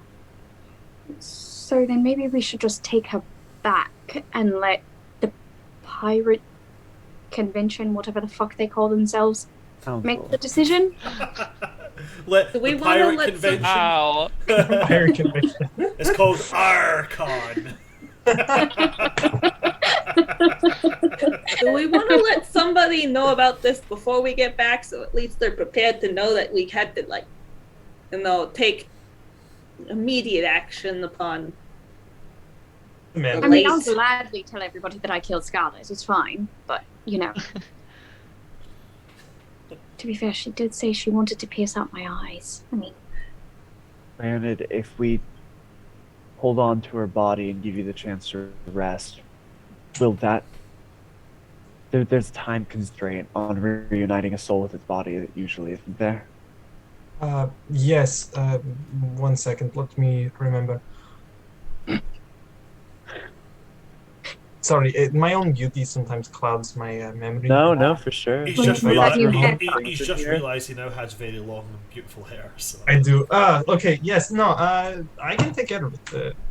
Frankly, I can bring anyone back who's been dead for no longer than a century. So, if anyone has like parents or something, just let me know. It's like That's- healing magic. I just think a we little all bit have late. parents. Wow, that's no. So I'm gonna just pick up the body That's and a walk away. request right there. Who's got Yeah, nope. parents?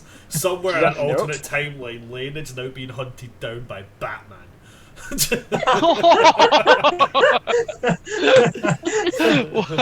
Riddle me this, Batman. What goes down an alleyway filled with holes? My parents? No, a bowling ball. Fuck. You need the body for resurrection, though, don't you? I believe for resurrection, you need something from. I need a dead creature. Yeah. You don't Yeah, need, so you don't it's need the true full resurrection that fabricates a True body. resurrection is you just need to know them. You just need to know the person, or at least Yeah. have them described to you.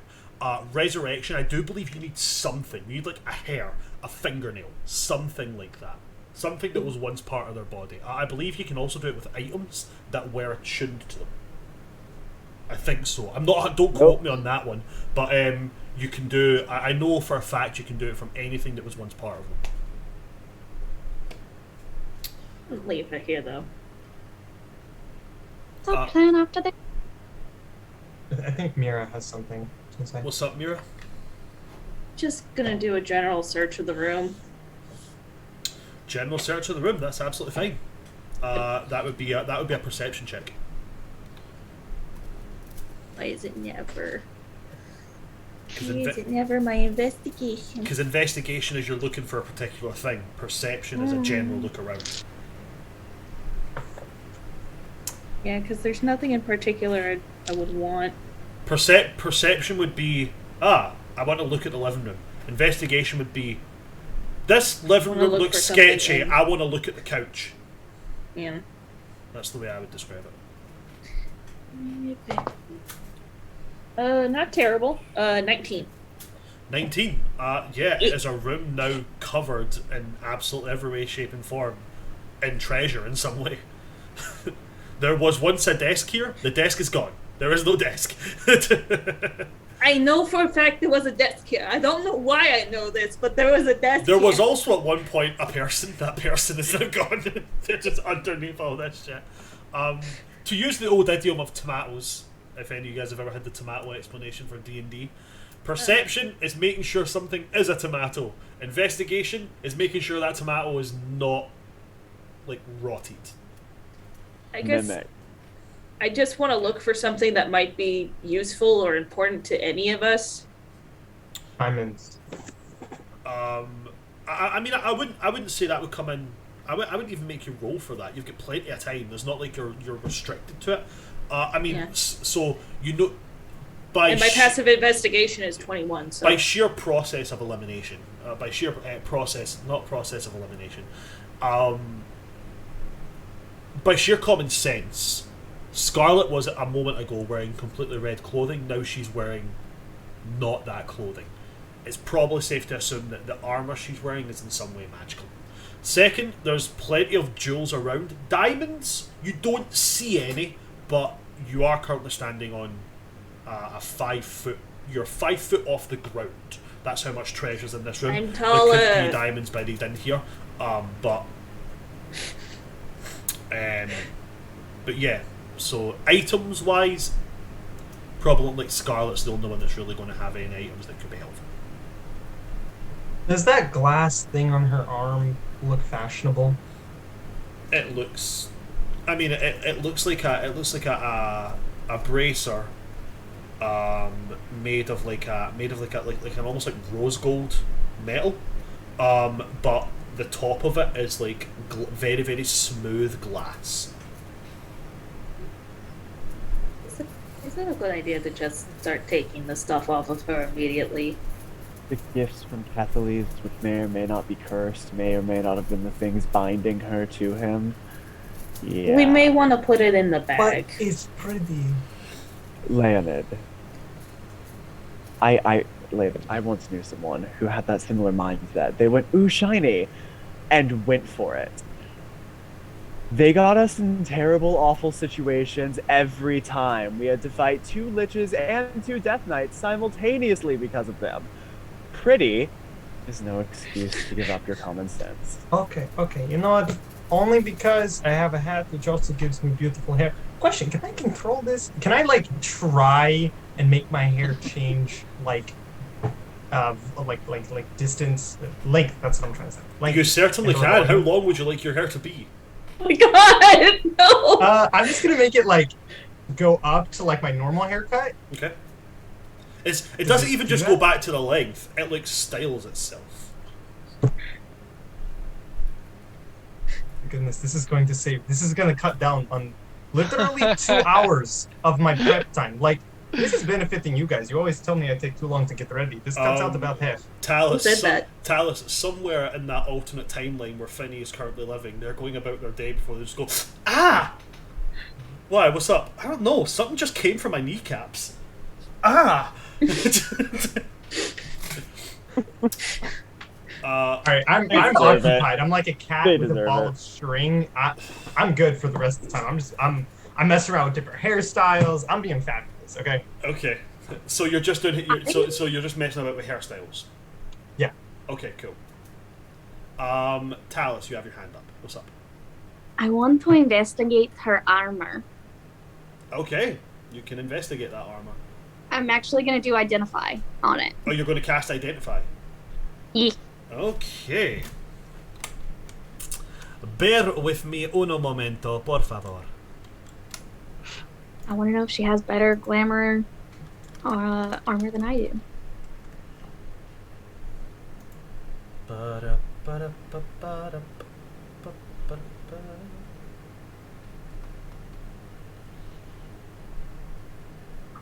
While I'm getting this information, Mira, Silas, and Jacek, anything for you guys at all? I don't have anything to like search, but I would be helping, just kind of like shoving stuff into the bag of holding. I guess I just like Bring all the shoveling treasure. Why the fuck Just- not? gold and gems into the bag of holding. Okay, are you just taking the share for the full party and you'll divvy it out later? Basically, yeah. Like the idea is just like get as much in there as possible and Okay. loot the place, and then yeah. I don't have locate object or anything like that to find diamonds, so it's just kind of like, like a kid just kind of like shoveling stuff into like a bucket. Okay, so you're able to shove in you're able to shove in 2,500 gold pieces. That was originally down from that was up from a 250 gold reward for everybody for this. It's up to a 500 gold reward for everybody now. I do need to just find this freaking thing, because I can see it on the list that I've wrote, which means I've actively found it. I just can't find the actual item as I search on D&D Beyond now. Oh no. I know, right? This is... How could it? How dare you? It's rolling really high on itself. Okay, so Jacek is pushing all this gold into this bag. Silas, Mira, Oh, just to help him. you're just helping? I mean, I'm like, I can't do much because I'm not very strong, but I'll do what I can. We just happen to be at the top of this place. This place is still under control of enemy pirates. Yeah. So I'm gonna be guarding think the about door it right up now. into here, making sure that no one comes in. Okay. Right, Talis, she does have a set of glamoured studied leather. Is it just the +1? So this one, if you have glamoured studied leather equipped to it, this one instead of giving a +1 bonus to AC, the bonus is a +2 to AC. Okay. That's about the only difference. It's just slightly better make. With since I'm casting Identify, do I detect any spells and or curses attached to it? There's no curse, or as far as Identify will allow you to know, there is no curses on it. Okay. Because there's a specific spell called Detect Curse, I'm pretty sure. Gotcha. So, yeah, it's the exact same. It's glamoured studied leather. It's just slightly better than yours. If she doesn't end up coming back, I want that armor. Just so everybody knows. It's just a wee bit better than mine, and I want it. That's all. Should consider no armor at all. What? You should consider no armor at all. Well, technically, it looks like I have no armor on, as she gestures to herself. With Well, I don't have any armor on, and she'll lift up her arm with the tattoo. I should talk to Erebos about that. He should give me something cool like that. I mean, he did change the color. She looks at her skin. She's like, he did change the color of them, so we should make them, beneficial at least. It's an awful process getting a tattoo, but for the benefits that came with this one, I highly recommend it. That's all. Okay. Silas? He'll turn to Talis during all this and say, not to encourage bad morals or anything, but it looks however you want it to look. How would she actually know if you switched armor with her?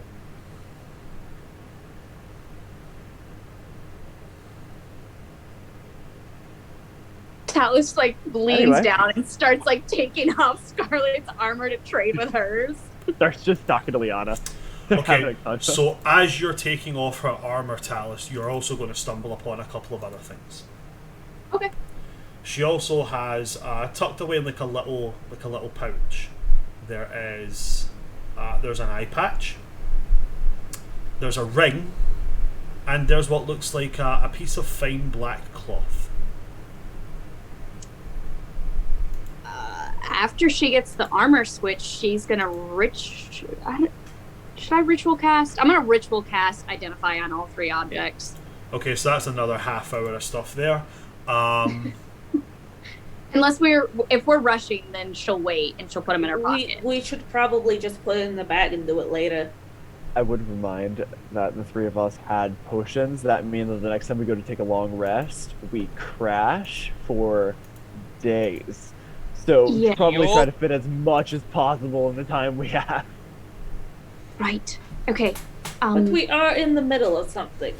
Yeah, it can wait. It can wait. And she's just gonna shove them in her pocket, and. Okay. So with that being the case, are you waiting here till the battle ends, or are you heading out now? Talus is leaving now. We said we were flanking. Yeah, Talus immediately walks out the door. It's like, all right, let's go help Falkner. Are we just trying to rage our way through, or are we gonna try to sneak up behind them? We got what we came for from this point on.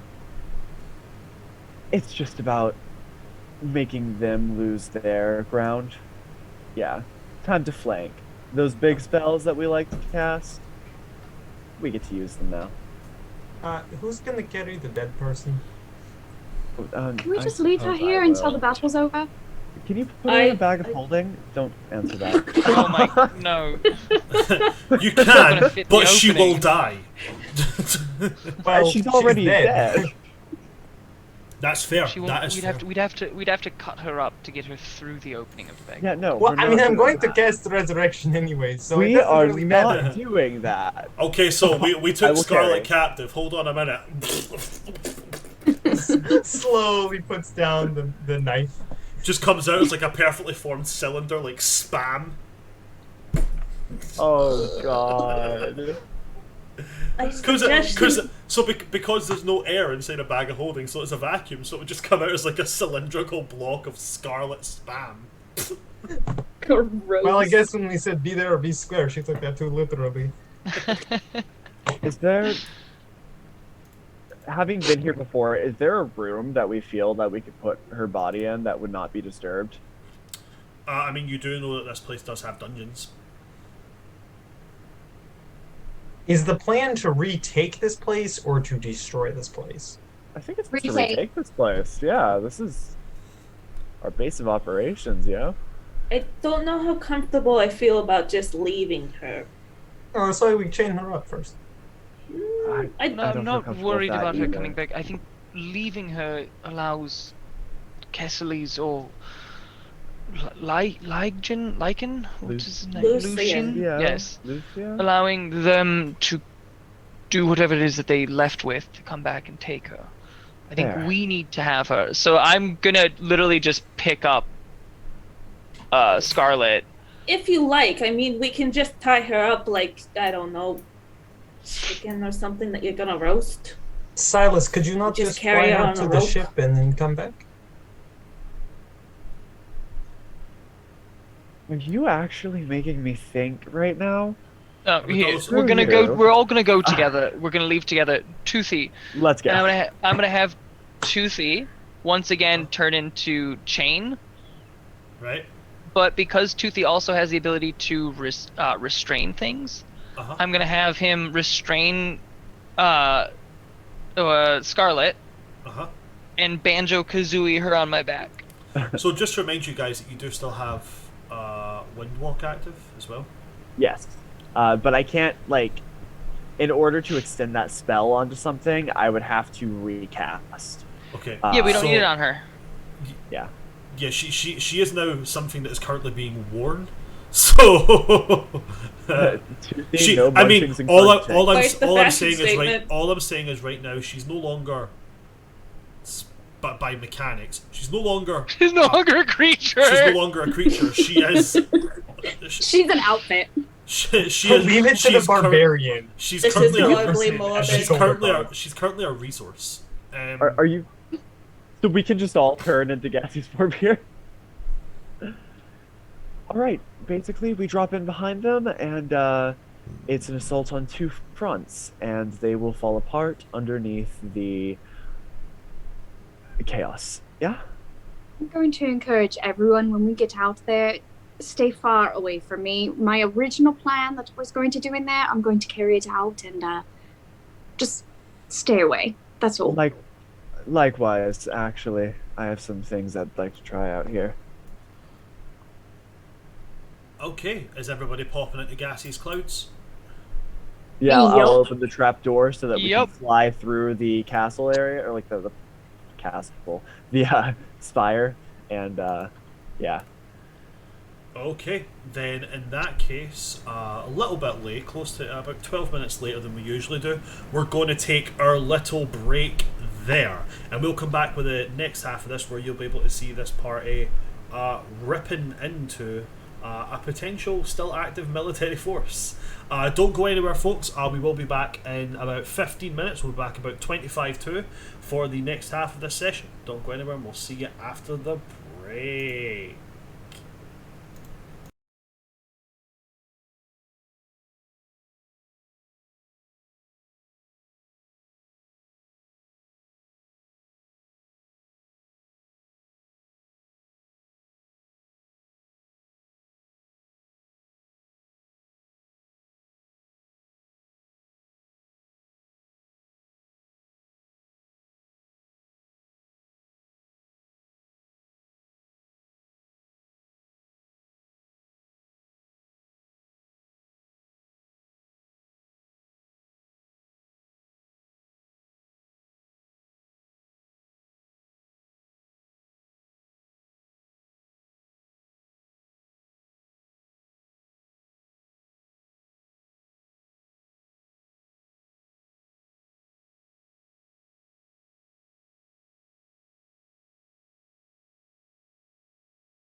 Hi there, folks. We are back after a little prolonged break because, quite frankly, we were talking bullshit.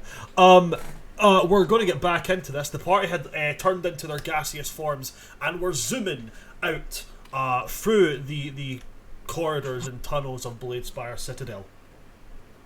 And as you guys are moving through the Citadel, you can see the pirates have breached the Citadel. There is active combat going on inside the corridors of the Citadel.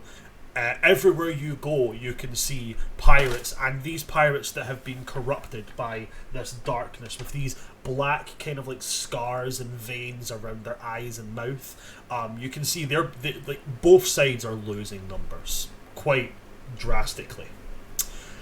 As you guys are zipping your way through these corridors and eventually get outside, you see that there's still combat going on outside, but it's more of it's moved up somewhat. The wall that was there has since collapsed down, and it's now that open field, like where you can now see all the kind of like buildings that were outside. For instance, you can see loads of explosions going off from like from what would be just beyond this wall, where you can see crash, bang, and booms. They have now moved their little emporium to outside here, and they're now just lobbing random things at this group of like, you know, black glooped creatures that are, you can see, are now, some of them just look like pirates who have been tainted, but some of them, you know, depending whatever your characters fear the absolute most, you would see their physical manifestation being absolutely annihilated by 3 goblins with a penchant for alchemy and, you know, self-destruct switches. You are able to spot in amongst the combat. You're able to see Blackbeard. He's kind of hard to miss. He's 8.5 foot tall and kind of on fire. He does look as if he's moving a bit slower. He looks like he's, you know, maybe a little bit winded. You do see the other pirate lords and how they're moving in through this. They're like, you know, absolutely, they're in the middle of this combat, fully entrenched in. And you can see Falkner running around with a rabbit on it, with a rabbit at his side. And, you know, every now and again, as Falkner's diving in with this sword, this rabbit just like kind of thumps, and, you know, different magical effects are coming from this rabbit. Loads of lightning and thunder seems to be coming from her. But you would recognise it as Bigwig. Bigwig is currently in the middle of this whole thing, just thumping her way through folk. But there is still combat going on. What do you guys want to do? We are going to be using the Horde combat rules on this one, by the way. So, a Horde collective. We can't do anything in our Wild Walk or Windwalk form. Windwalk, yeah, we have to revert. So I would probably land far back of everything, behind them, because we're trying to push on 2 ends here. Like, pinch them in. So you would see at least my part branch off and land on the ground behind everything, ready to move in as we are planning on. Can you go over Horde rules or combat? So Horde is basically, instead of it going like, you're fighting an army of 120 folk, you now have to kill 120 people. It's basically, the Horde has a set amount of health. As you damage, you take out soldiers, and it takes away that pool of health. So, for instance, if I count, say, 120 soldiers, and every single soldier has 10 HP, every 10 damage you do, you take out a soldier. But that's just an example of it. There's different ways and different methods on how to do it. But essentially, as you do damage, you'll be dealing damage to a bulk Horde HP. I'm gonna float kind of so that I'm in the middle of a bunch of these hordes. Like all of them surrounding me, essentially. Okay, so you're dropping into the enemy bulk. I'm dropping into enemy bulk, trying to keep an eye out for any of my allies to make sure that I'm not close to any of them. Okay. Right, kind of difficult to do, but like there's the allies that I know and care about. Yeah, because fuck the other guys, right? Hi there, red shirts. Hi there, little innocent, pirate just trying to make a living for his family. Sorry, you're about to get firestormed. Yeah, cool, that's absolutely fine. So wish. Silas dropping at the back, Tal's dropping right in the middle of shit. Laying it? I'll drop near the back as well. Actually, wait, can I come out of my gaseous form and immediately start using my flying boots? If you've got flight boots, you can drop out of your gaseous form and then just, activate them so that you're still in midair. Okay, in that case, I'll just kind of try and be... Well, not over Talus, but somewhat centered over the battlefield, maybe 25 feet in the air. Okay. A little higher. Maybe just a little higher. Remember 120-foot sphere? Well, it's a 60-foot radius, so can I just be off-centered to Talus so I'm outside of that 60-foot radius? Yeah, okay. I'm gonna do that. Alright, Mira, what about yourself? Probably land somewhere near Silas as well, but when she comes out, she's gonna try out the wings of flying. Okay. And So as soon as you come out, you will be. Have you already attuned to those? Do you need to attune to those? Yeah, I attuned to it when we were taking that short rest earlier. Sweet. And then in that case, Jasik, what about yourself? So the problem is Jasik sees the group kind of splitting up and seeing the one kind of going to the center. Is thinking that that's the one he needs to follow because everyone else would normally be at the back of the group. So naturally, he would think those are the casters, they'll be fine. Someone else is up front going to the middle of it, so he is following Talus to the middle of the group. You're the one that went to the middle of the group! We don't know the shapes. We can't talk, we don't know shapes. I don't know who's who in this form. And someone's going to the middle of the group, so J6's gonna go with that person. Man's heading got a point. Towards...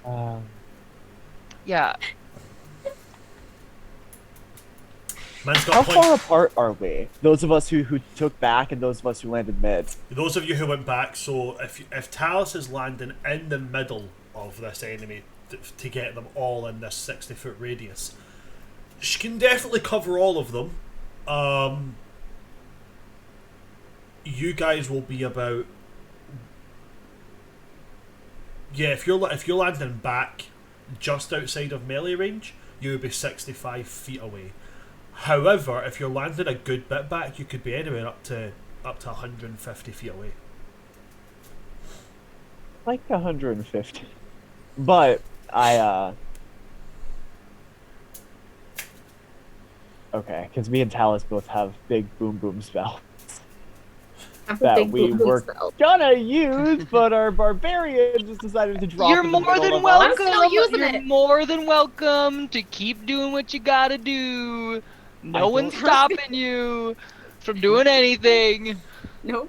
Respectfully, Tal's gonna be like, I do fucking know told how you to much stay away from me. damage This we is your do? fault. Talus, is the sphere centered on you? Yes. Gotcha. Okay, that's fair. Talus, are you using Meteor Swarm? I'm using Circle of Death.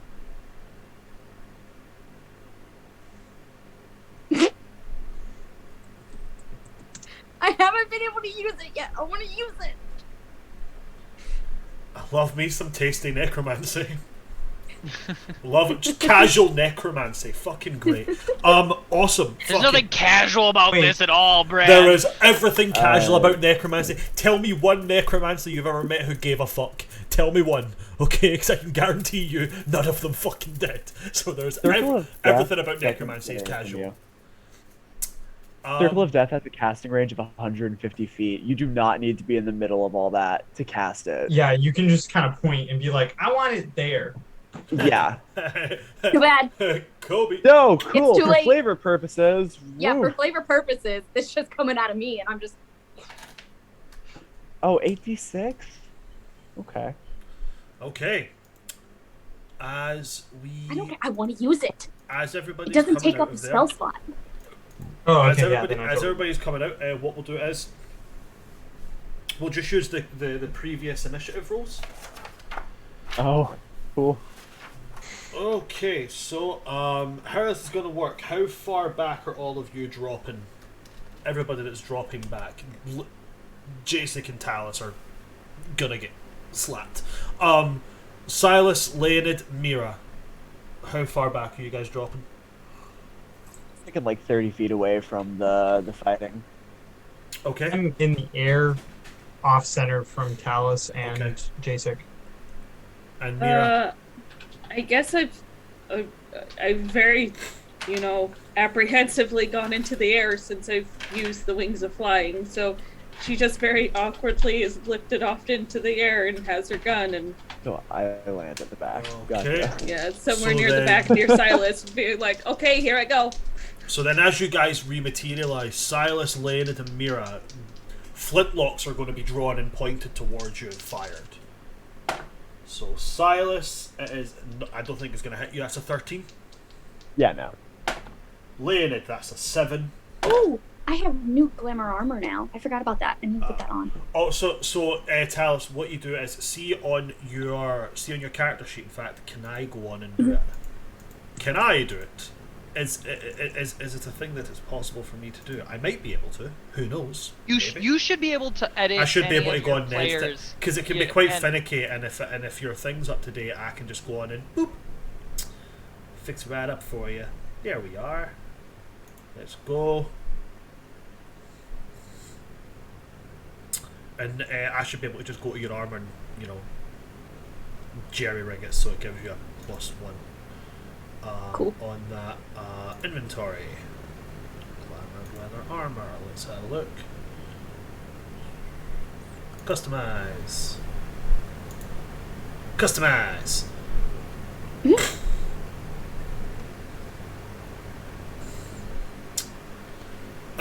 It ain't gonna let me customize. Fuck you. That's okay. Okay, so then what I'll do is I can- I'll just add it to your armor class. Boom. Additional miscellaneous bonus. Boom. There we go. It's on. Yay! I have the 18 of. That's so exciting. Okay, continue. Okie dokie. So, Mira, I think it might hit you. That's a 21.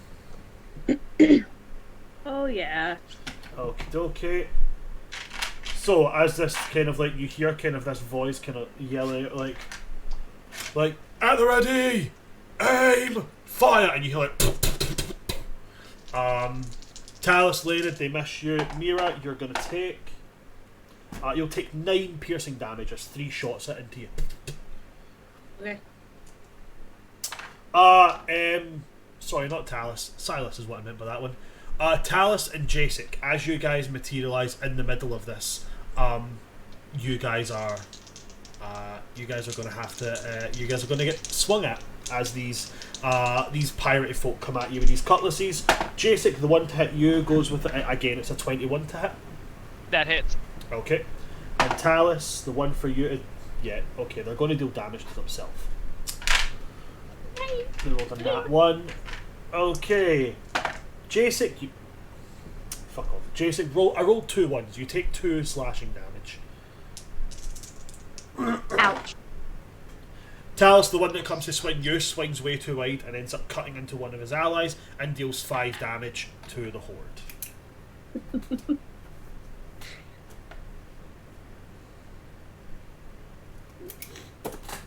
Alrighty, so after that, I did say, Jacek, we're just going to go in the initiative order we've got. Yeah, I heard you. So it then goes to Mira. Yes. I guess I just use my musket and I just start blasting. I started blasting. So I start blasting. That's gonna be 3 hits. 3 shots. Do they hit? One's a nat 20, so I genuinely hope that one hits. One is a 26, and one is only a 15. Okay, so barring one, Okay, cool. they will hit. So 2 hits. One's a critical. So remember to maximize before you roll, and remember you don't add your modifier to the roll. You only include the modifier in the maximum. Okay, so the max would be 17.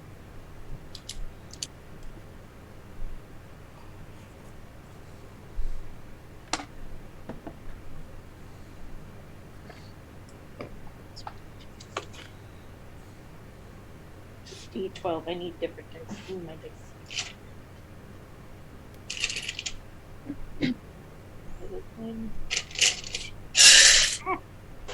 Damn it. Disaster. And then for fire. Okay.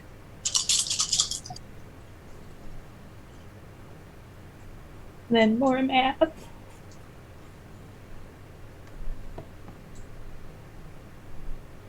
Okay, so it's however much damage I would do at full, and then whatever I roll minus the add on to it. From my understanding of a crit. So you maximize the damage. So Yeah. whatever dice you roll, you don't roll them. You just maximize that. Add your modifier to that. Whatever that number is, you then roll the dice you would for your damage, and add them on. You do not add the modifier a second time. Cool.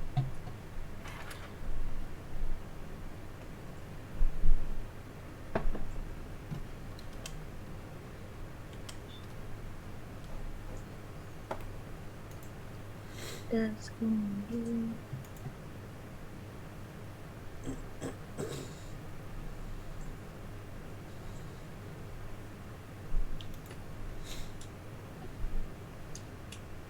$48 total. 48 total. Okay. So 48 for that, and then I think that's all I can do. Okay, so Mira, as you kind of like load up the gun and start firing in, like your bullets are just ripping through people in this front line. You're just like cocking back, firing in, and you can see these pirates dropping like flies. You're taking like headshots. You're hitting them to a point where sometimes their entire limbs are like blown off.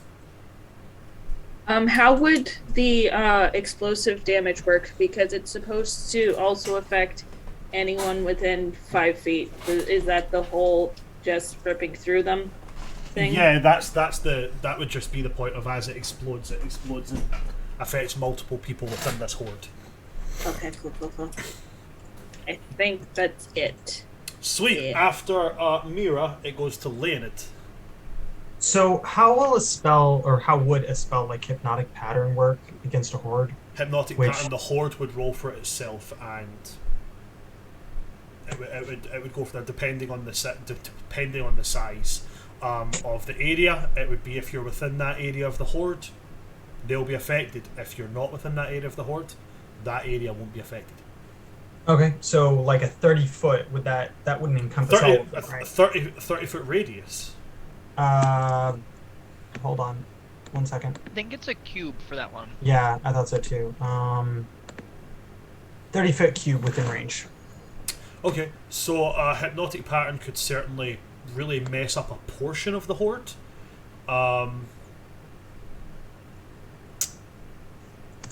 Okay, I'm gonna.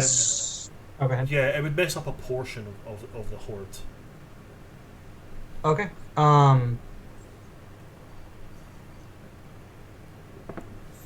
Yeah, you know what? Let's do that. Hypnotic Pattern. I'm just gonna kind of try and put it in an area where there's only, as much as possible, there's only enemies, and that's gonna be a Wisdom saving throw at disadvantage because of my bard weapon. Bard instrument. Okay, that's only going to be a 16. 16 fails. So. Oh wait, did you say with disadvantage? Yes. Oh, not one. I don't know what that does. I don't think that does anything different. Because it's not damage based, I don't think it's going to do anything. It would Well, just be that they've got a 2. Like that's it. They're extra confused. Mega confusion. I feel that. No. So everyone in that area are incapacitated, so they can't take actions, and it ends when they take damage. Okay. So what I'll say is that when I make the attacks against you guys, if you're attacked, then you get attacked by multiple opponents as they come in and do a quick put. So Mira got hit once, but it was a line of people firing at her, so she got hit 3 times. So basically, what I'll just say is within that area, let's split this horde into 3 groups. Pick a group, 1, 2, or 3. 2. Okay. Within group 2, they'll hit with disadvantage, I suppose. Is that hypnotic pattern? That's what it. The hypnotic pattern means they can't attack at all. Okay, then so then in that case they can't do shit. If they're incapacitated, then they're not going. They're that portion of the horde is going to be incapacitated. Anything that affects that portion, they'll be affected as if it was every single person that was affected with the incapacitated condition. Cool. And then I'm going to aim at a What are you different making group. them see? What are you? How are you hypnotizing them? It just says I create a twisting pattern of colors that weaves through the air inside a 30-foot cube. Obviously, I'm going to make it look like myself. I mean, like you basically make psychedelic art of yourself in the air. Yeah. Awesome. Fucking great. Cool. So you guys just see as like this central portion of this horde just kind of like and just starts staring into nothingness. You see a couple of the pirates like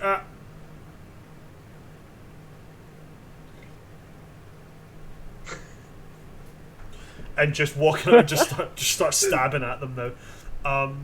What's next, Leonard?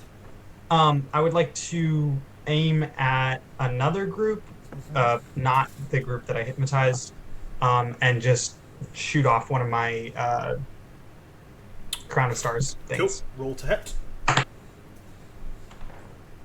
21? 21's going to hit. Okay. Then that's going to be 4d12, I think. 4d12? Yeah, okay, cool. Yeah, rain down the star of absolute death. Crown of Stars is fucking dope. Yeah, it's pretty nice. It's only a 21, but that's 21 radiant damage. 21 radiant damage. You almost like shuriken style with a start just kind of like cuts a line through these things, and yeah, there's now like a line of these kind of corrupted pirates with just like holes in their chest just kind of drop to the ground. Is that everything for you, Leonard? Yes, that will be all. Okay, everybody, cover your heads. Talos is incoming. Right, Talos, what are you doing? So Jasek is next to me, right? Yes. I have a question about that. Are we taking our actions immediately out of gaseous form? Because if that were the case, Jasek would not have finished reverting at this point. He would still be coming out of his gaseous form. So everybody will have reverted, then their actions will happen. Then they're okay. Okay. So he is in human form, or he's in gaseous form? Everybody is in humanoid, tangible, fleshy form. Okay, cool. So she's just gonna be it's the TikTok sound. If you're gonna be stupid, you better be tough. So words to live by. Alrighty. I'm excited for finally being able to do this. It may not be the most damage, but that's okay. How many hordes are affected within a 60 foot on every single side of me? So 120. 60 foot on every side, you're going to cover all 3 hordes. Or all 3 groups that make up this one horde. Good. Good, good, good. Using my whip for the charge that it has, I'm going to cast Circle of Death with a con save of 19. Okay, let me just look up something very quickly, if you don't mind. Ooh. I got a nat 20 for a 34. Way to go, buddy. You'll only take half. Oh, it's a good one there, buddy. Oh, yeah. Oh, sorry, dear. Oh, sorry about that there.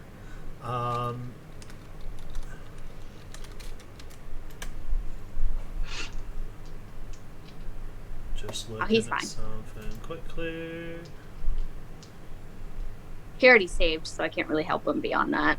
Freya, stop. Alrighty, so. And you said the DC was a 19? Yeah. Okay, so they need to roll an 18 or above. 12 and a 4. Yay. Please roll well. Oh, that is not fantastic. That makes me sad. It's 25 necrotic damage to all of the hordes, but that's okay. Okay. I just wanted to be able to use it, and this was the perfect time. So, tell us, let me know, what does this look like for you as this kind of comes out from yourself? What does it look like as this wave creeps out? I imagine it as like a creepy cloud of like purple and black, just kind of slowly creeping out from her. Okay. Yeah, this cloud kind of comes out, and as it kind of touches some of these like corrupted pirates, you watch as they start like kind of like gagging and like frothing this black froth at the mouth, and just kind of keeling over into this fog. As the fog dissipates, the last things you would see before it completely disappears would just have like a hand like shaking out of it, or like somebody like, you know, trying to crawl out of it on the other side and then just slumping down to the ground. As a fairly decent portion, very similar to Leonid's, you know, boomerang of stars, they drop to the ground suffering from that necrotic damage and giving into death. Yay. After Talus, is there any... Oh, have you got more stuff you want to do? Okay. Yeah. Because of my fancy blood of my own that I carry around my neck, I regain sorcery points whenever I regain a hit point. So I got some sorcery points again. I'm gonna quicken spell Sword Burst, Dex save 19. Everything within a 5-foot radius will get hit. Okay. If you're gonna be stupid, you better be tough. This was your choice. You're the one who No, followed. because like literally like I land and I'm just like, wait, you're not Silas. And then you get your shit And then rocked. pain. Correct. And then just pain. And Talus Suddenly is just necrotic. like Suddenly. evil smile. Wait, you're not Silas. You're right, I'm not. Wish Call I for was. help. Talus, that's only a 10, so I'm pretty sure that fails. Yeah, that sure does, because it's a save of 19. Cool. So that is, come back. Where'd it go? Oh, that's not fantastic. Whatever. That's 7 force damage. Yeah, force damage. So sword burst, that has to come off like a weapon, doesn't it? Yeah, like a bunch of daggers fly out from me, and Okay. yeah. So everything within a 5-foot radius takes that. Sorry. Sweet. And then the last thing I'm going to do is I'm going to look to see where Falkner is. How far away from me is he? Falkner's about 75 feet away. Kind of looking like he's enjoying himself just a little bit too much. He's got a little kind of like cut across like here on his face. It kind of goes like across the nose and under one of his eyes. His hat has a hole in it. Looks like a bullet hole that has narrowly missed his head. Other than that, he looks fine. But he does look as if he's having like far too much fun. Yeah. She's going to use her movement of 30 feet to get 30 feet closer to him. Into the horde, like to get through to him. Yeah. Okay. So you will take an attack on that. That's okay. Oh, that actually might a 19 to hit. Yeah, that hits. Okay. On the move through, you're going to get stabbed. That's fair. You take 9 stabby damage. That's okay. As you're kind of dodging through these things. After Talus, it will go to Jacek. Jacek, Talus has just moved off and left you in this corrupting the Yeah, cloth so crowd. Jacek like gets hit by this and just like looks around right away, trying to like establish it, and seeing Talus like run off is just like, fuck the buddy system. Why does nobody have their moving buddy? And so Jacek is going to do his best to stay with Talus at this point. Trying to, keep an eye out, trying to look like we're in this horde. I can't see Silas or the rest of the group, can I?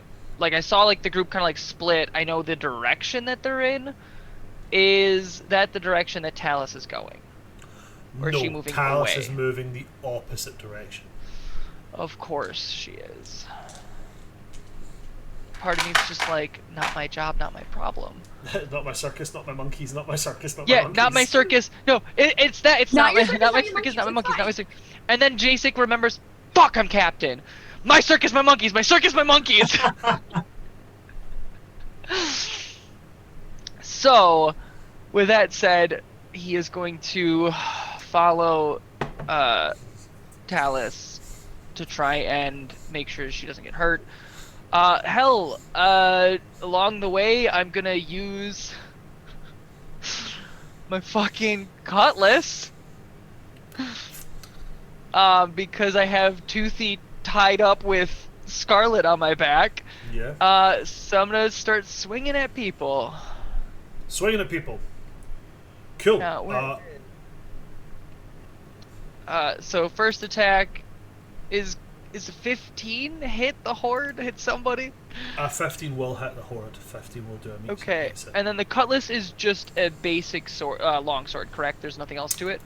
So, as far as you're aware, at the moment, you have not currently attuned to this, which is... Yeah. So, and when you take the time to sit and attune, then the true depravity of this cutlass will be revealed to you.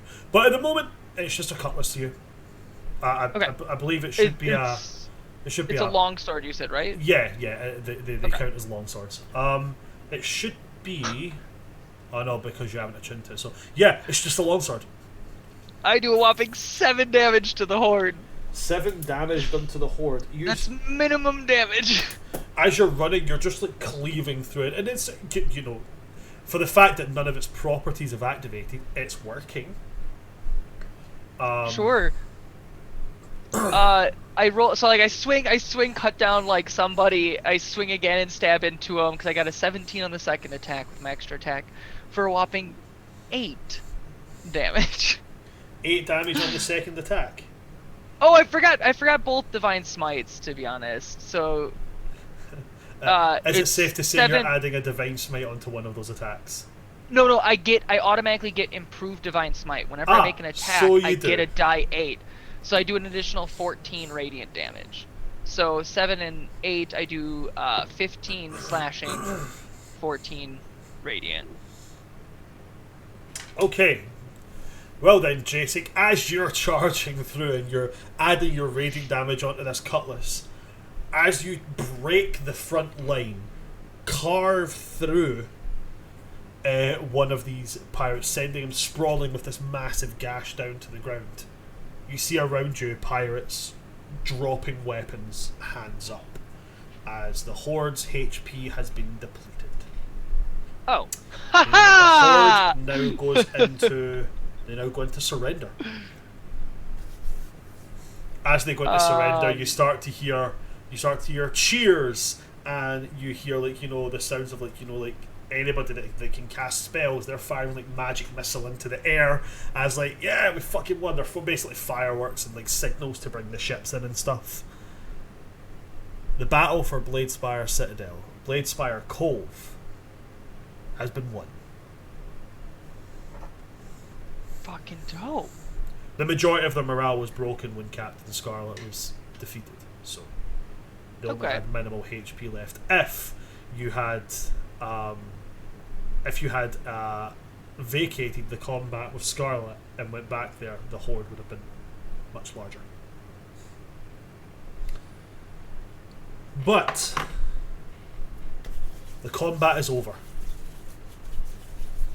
Very quickly, pirates start getting kind of grouped up, pulled away into chains and manacles, and just basically dropped in like the kind of now stamped and trampled mud area in front of the cove, in front of the large citadel. There's a group now of about maybe somewhere between 60 and 80 surviving pirates. But as they're grouped up there, as the living are removed from the field of battle, you see the toll that's been taken in this battle. The part that may potentially make it worse comes from an investigation check, if anybody would like to make it.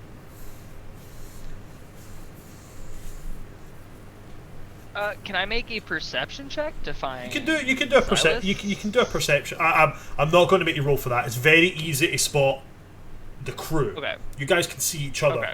Okay. And NPCs and everything, like like Falkner or Blackbeard. Those folks, they're all fine. I mean, they're wounded, they're hurt, but they're not like dead.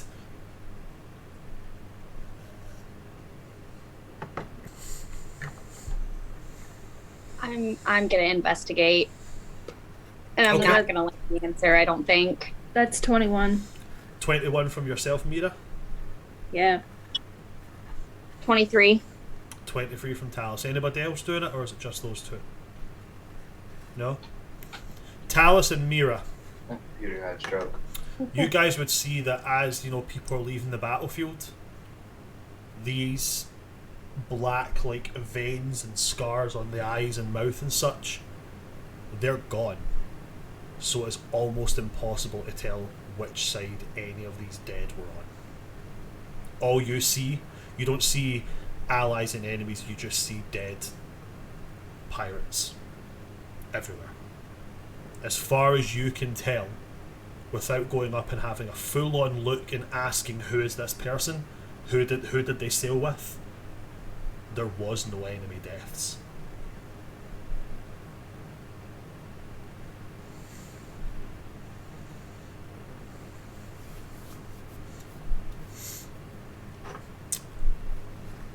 Talus and Mira, as you guys can see that happening, you would also see people are moving in and like they also have this look of confusion of like who's what, before there's just this kind of like look of defeat as people just start picking up bodies and moving them.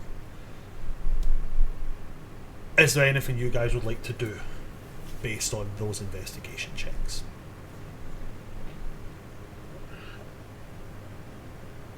The horde that surrendered, do they still have the black veins? Yep, they do.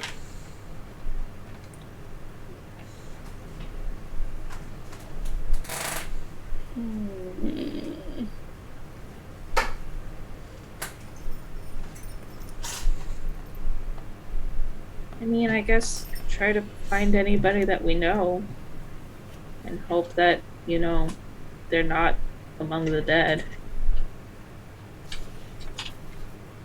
Talus is just make a beeline for Falkner. I didn't know the crew as well as anybody else, but if I can recognize faces. It's... Some faces can be seen and recognised. A handful of like some of the A handful of crew from, the Tempest can be seen and recognised among the dead. Not anyone you know by any major shot. However, I will say in the rolls that I made for the outcome of this, you would see that Arsenal is quite heavily wounded. Gungy has been shot several times and is being seen to with quite fervent care. And Nickeljack is currently missing an arm. He does not seem fazed by it. He's actually currently looking for it. Yes, Talis. Can I go heal Arsenal? Yeah, of course you can. Mira, was there something else that you were wanting to do? Was there anybody who looks like they're just unconscious? It's kind of hard to tell in this kind of the battle has just ended. At the moment, you're lucky if you can walk without standing on someone. Okay. That's a 36 HP for Arsenal. Awesome.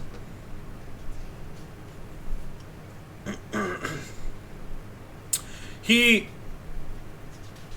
seems to be out of the woods of it, but he's still unconscious. There's still work that's going to need to be done. Well, that's okay because he can have another 28. I mean, JC can help too. Oh, sure. I was just about to get to that point. No, yeah. It's okay. While they're doing the investigation checks, and you guys can see Mira and Talis wandering among the field of battle. Talis Falkner is also doing the exact same thing. He's wandering among, checking for who's alive, who's dead. Jasek, Silas, and Leonid, what are you guys doing? Is there anything you want to do? I told Alexei to stay out of the fight. I didn't say he couldn't help, but not to go in. So I'm going to make sure that he's followed my suggestion. Okay. Leonid, as you're looking essentially for a needle in a haystack, you're going to need to make an investigation check on that one, buddy. Would I have would I have told him to stay on a certain ship that I could go check? To I believe your exact words to him were "stay out of trouble." So you didn't give him a specific location. Okay. So it would be an investigation check on that. That's a nat 20. I got bro vision. Okay, yeah. I know where my brother is.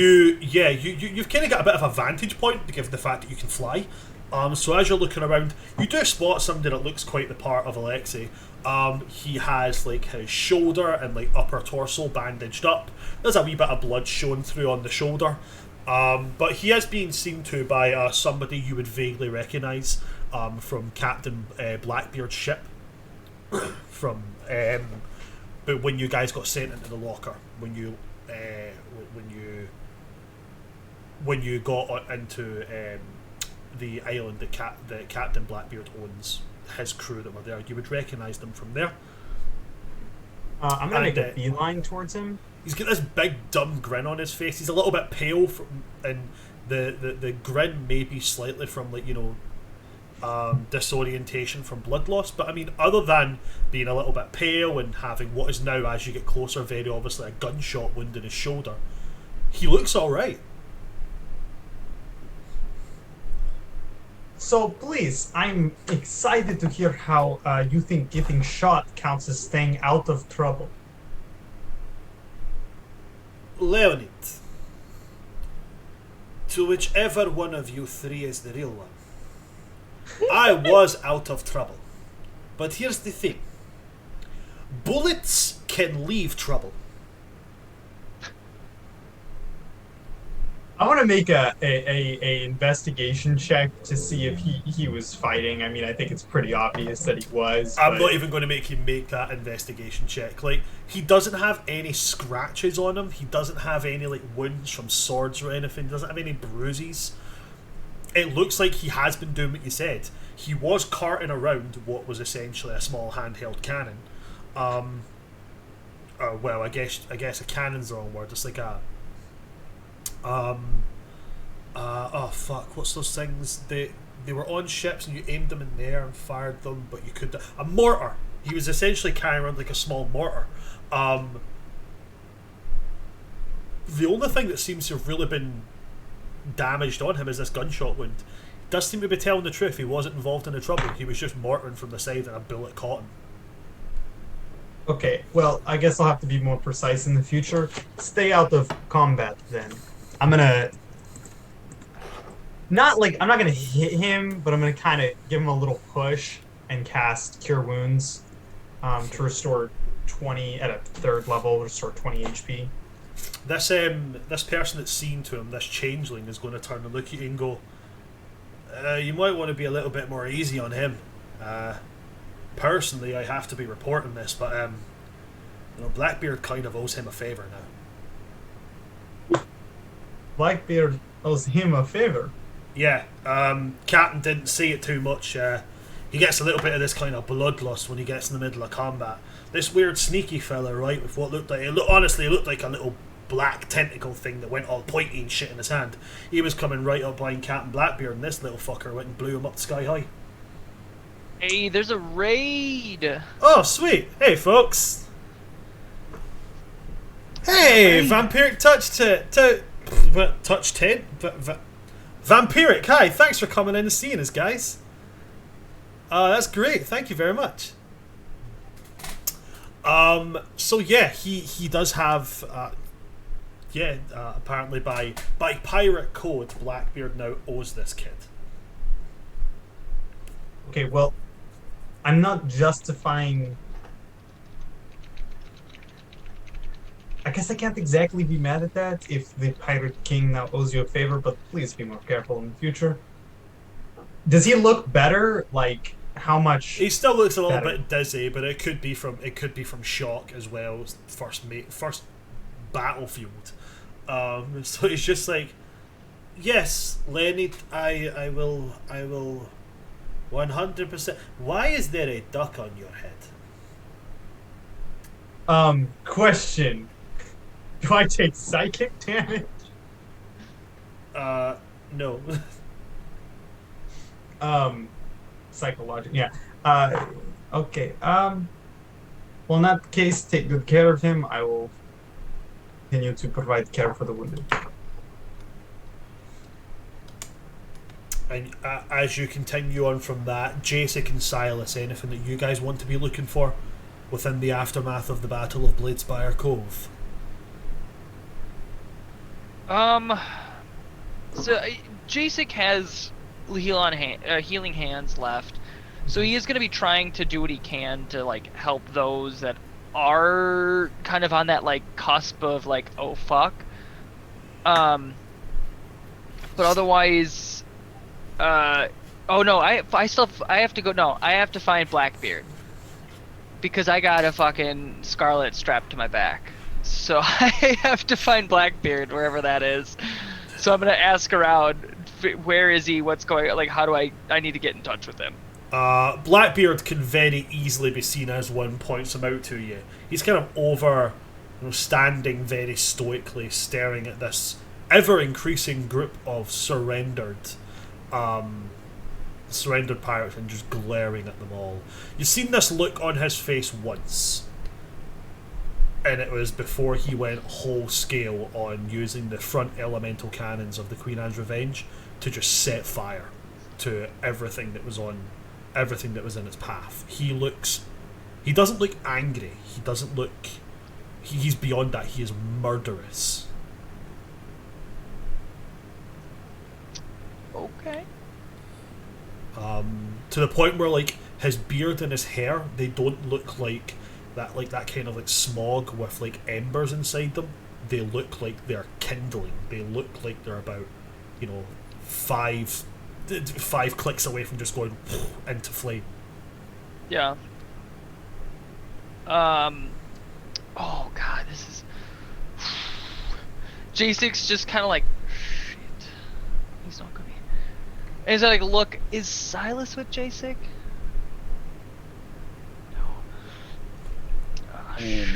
Stylus is back at the back, wondering how it all ended so quickly. He's like, oh, I guess I'm not needed. Cool. Because there was And nobody left.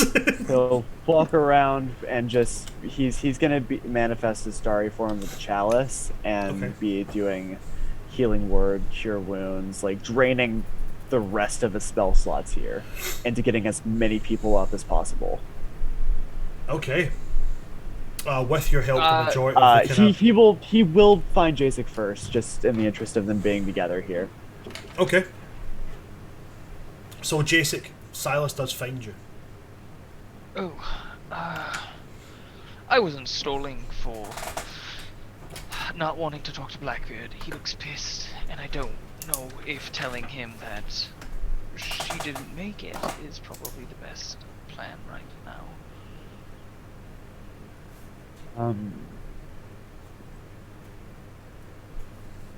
I adore you.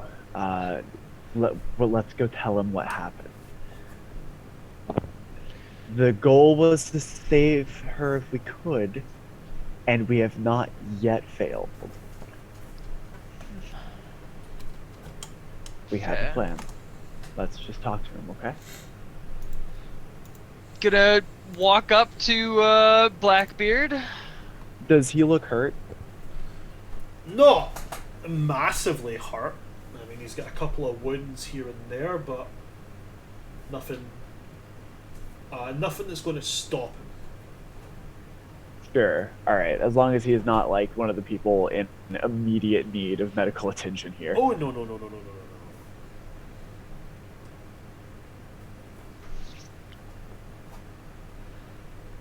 So yeah, I could walk up. Captain, we found her. He's going to turn and look towards you and be like, "How bad is it?" Oh, she's dead. But we're hoping we have a plan to bring her back. We're hoping she was under the control, the influence of a being of darkness that we've heard about before, one of Joan's allies. The bastards were trying to We use might be her. able to bring her back, separate from his control. You bring her back. Bring her back. Otherwise, I'll be keel-hauling you along with these other bastards. Understood. He's then going to kind of. Sorry, I didn't mean that. I'm slightly pissed off. If you could bring her back, I'd be mightily appreciating that. I assure you, we will do everything in our power.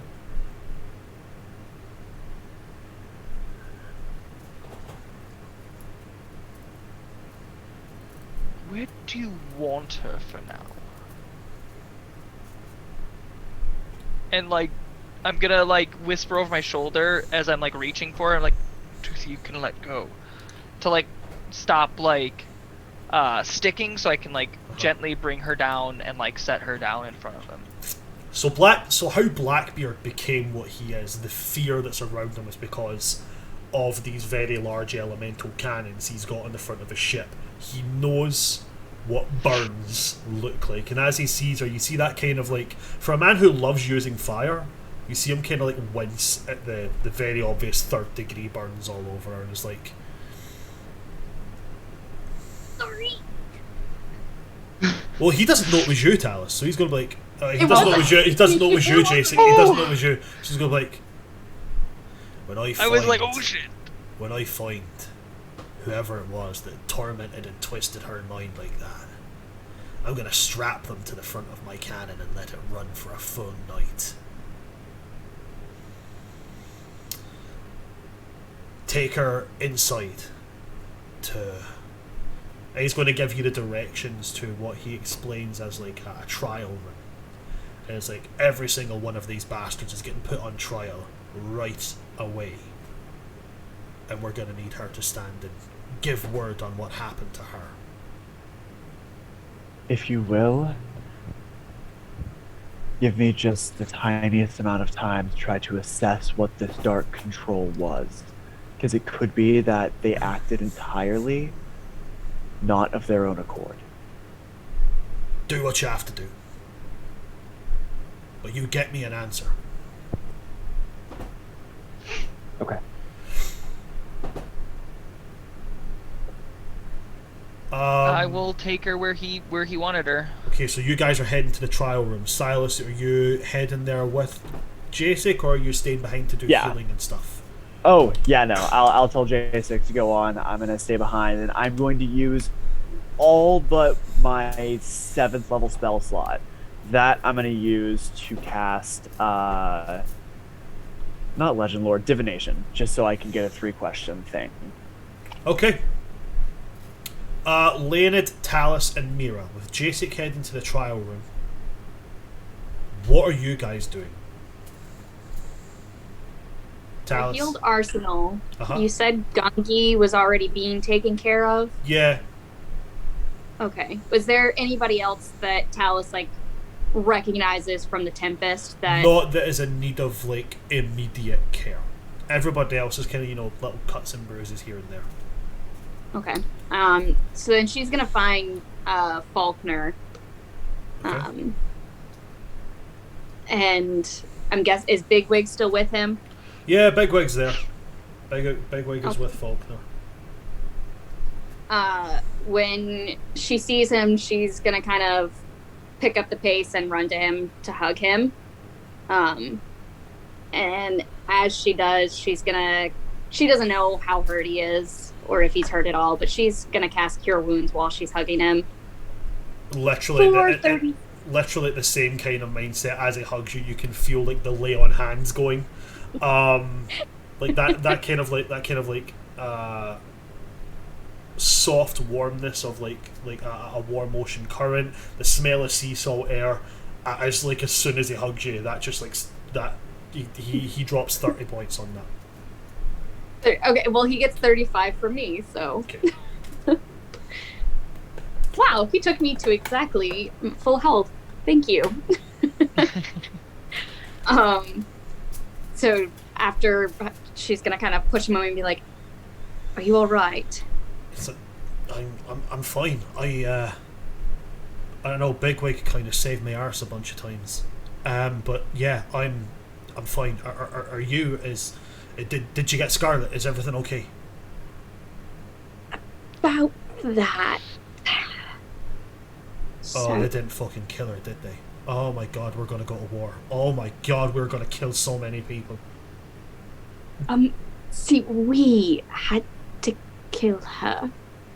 In fact, it was kind of me and Silas. I sort of buried her under a mountain of gold. All of us kind of contributed. Now, Talus, I'm not going to say that you might have misunderstood the mission. But you might have misunderstood the mission. Okay. Hear me out. Number one, I think she might have hated me more than I knew. I mean, I did not like her either, but she was gunning for me from the get-go. Anyway, so I don't know if you know anything about a being called Kesales. It's some kind of being of darkness. I don't really know. He had control of her, I think. So he was all like, "Oh, surrender, swear fealty to me, da da da da da." I guess he's been helping Davy Jones or something. I don't know, and he kidnapped her or something and now controlled her, and thus we had to kill her because she was trying to kill us, and Silas wants to bring her back, and So you're saying that you think that he might have taken control of her? Yes. I mean, I understand people don't exactly like me, but I don't think her hatred went quite deep enough to kill me when I tried to save her. So I don't think it was really her. I don't know how to process that at all. Basically, everybody that we've been fighting likely has not been making these decisions on their own.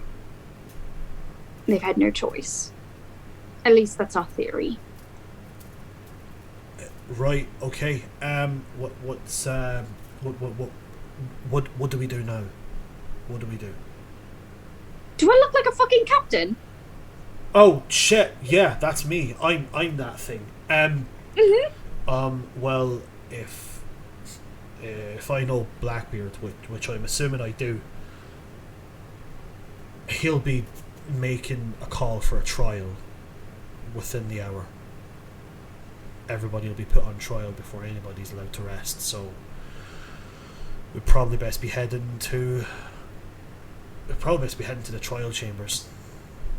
Well, that's probably good, because if I rest, apparently I'm not waking up for... How long was it, Bran, for Talus? 6 hours? Hours? 6 days. Days. Talus, Days. Days. Talus, yours is 4 days.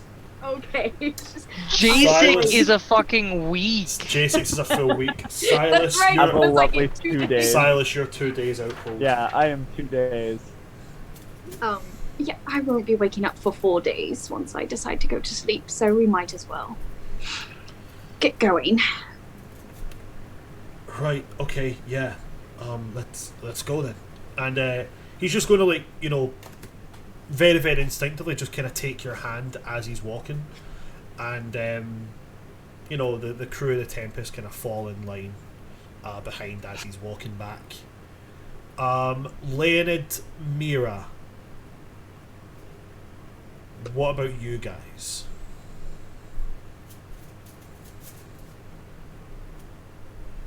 If it seems like everyone's kind of convening or heading to a specific point, honestly, I'll just follow Jasek. I mean, he's the captain. Okay, following Jasek. Also, I did kind of say that I would bring Scarlet back to life after a rest, so I should probably stay near that. Be And, the one that was like, hey, here's the diamond, we have it, we can do it immediately whenever you want. Like, no trouble. And Mira, last but not least. If it seems like everything's as under control as it can be, I guess she'll just try to reconvene with the group. Not much else she can really do. Okay, then in that case, Jasek, when you arrive in the the trial chambers here, there is big old like curvature of chairs and in places for people to sit. There's a large open, almost like semicircular pit in the ground, with 9 chairs on the semicircular side overlooking it. Obviously, one for each pirate lord. Okay. You're the first person to arrive in this place, but you're there barely when people start getting walked in. And every one of these manacled pirates, there's no care about it. They're basically pushed or kicked or chucked into the pit in the ground. Yikes. It's not a long well drop, then- it's like You 5 say feet. No, Yeah. I'm not saying like it's like a pit. I just like seeing them just like forced in is just kind of like a ooh. Don't get on his bad side. But with that, I'm gonna place her, I guess, at like what would be not the head of the table, but like the center, where like you said it was, where they kind of wraps Yeah. around. So she's kind of like in view of everything. They have to look at her, right? That's the key. Okay, cool. And then do I know if it's assigned seating, or do I just get to pick a seat? It's by your own kind of perception of it, it's probably safe to assume that the central chair What Probably. sure is for the pirate king. for the pirate king, or for But- whoever heads the council if there is no king elected. But any other chair is but, fine. like any other chair. So I'm gonna be like left hand of that middle chair, Okay. and then that way someone else, like, just so I can kind of be right in the center of what's going on. And then I guess I play the waiting game. Okay. As that happens, the rest of the the rest of the crew start to file in. The rest of the crews start to file in. Vane comes in with a big old bandage wrapped around his head. One of his horns appears to be broken a little bit. Doesn't seem too fazed by it. Falkner obviously walks in with Talus, and as he looks up and sees that Blackbeard's in his chair, Talus, he will turn, kind of just say, right, I have to be up there. I'll find you afterwards. Do not go getting yourself in trouble, please. Just same to you. And she's just gonna kind of like let go of his hand and go find Silas. Okay. As you kind of lean back and before you let go of his hand, he kind of squeezes your hand before turning and then making his way up to take his seat. He sits on the right hand side of Blackbeard. He'll just kind of nod to you, basically, with like a very obvious look of relief of like, oh fuck, great, you're alive. Surprise. Silas, you've got your hand raised. Before I make my way in there, am I able to do my divination casting to try to get some answers here? Yeah, you can do that. Okay, so as a druid, I don't know exactly who I'm reaching out to. I'm not devoted to any god, so that's a you thing. That's but a surprise. He'll reach out and ask, were those corrupted acting of their own volition? A very echoey, fairly androgynous toned voice speaks and just says, yes, they were. Second question here then.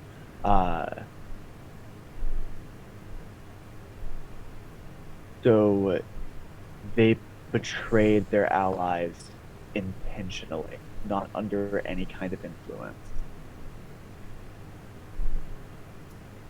This one that will answer kind of cryptically and say, is the orders of a captain an influence?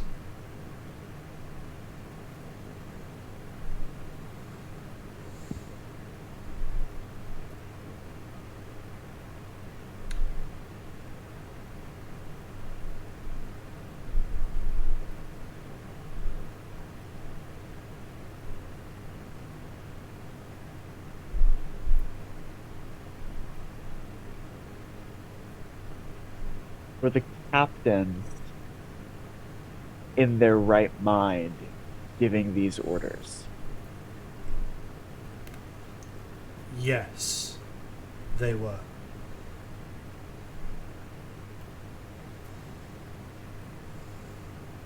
That's it. That's the spell. Silas will that being the very last of Silas's magic, everything else being completely tapped out down to his wild shapes, he will make his way towards the room to join everyone else. And when he goes in, he'll signal to Blackbeard just that he has answers. Okay. Leonid, Mira. Anything specific you guys want to do as you enter into the trial chambers?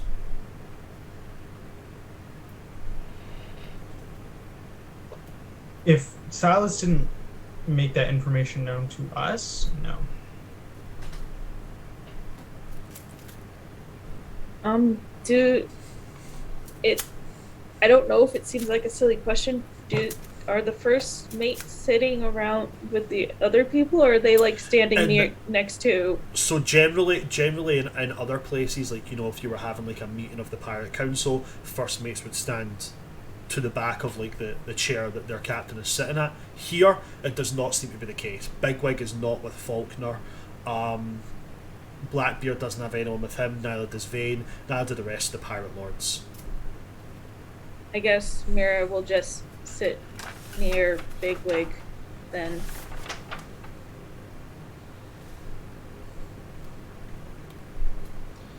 All right.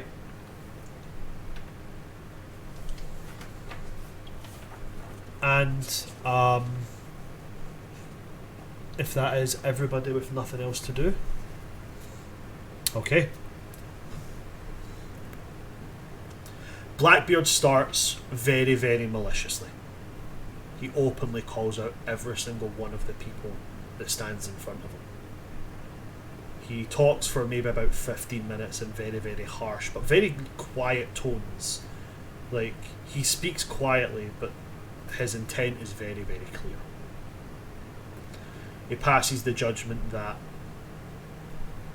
based on Scarlet's words and the intent of what has been deduced, he will decide whether they get to live or die.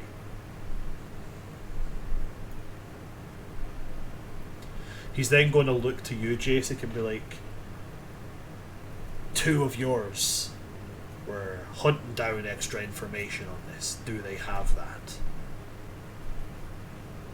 Says that, and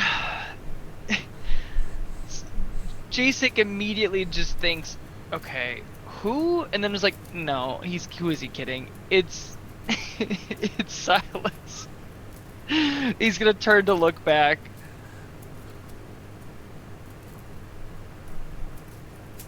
At Silas? Yeah. Oh, yeah. Oh, Silas will just nod. All right. The floor is yours, Silas. Speak your words plainly. And he's going to gesture to a very specific spot in the room.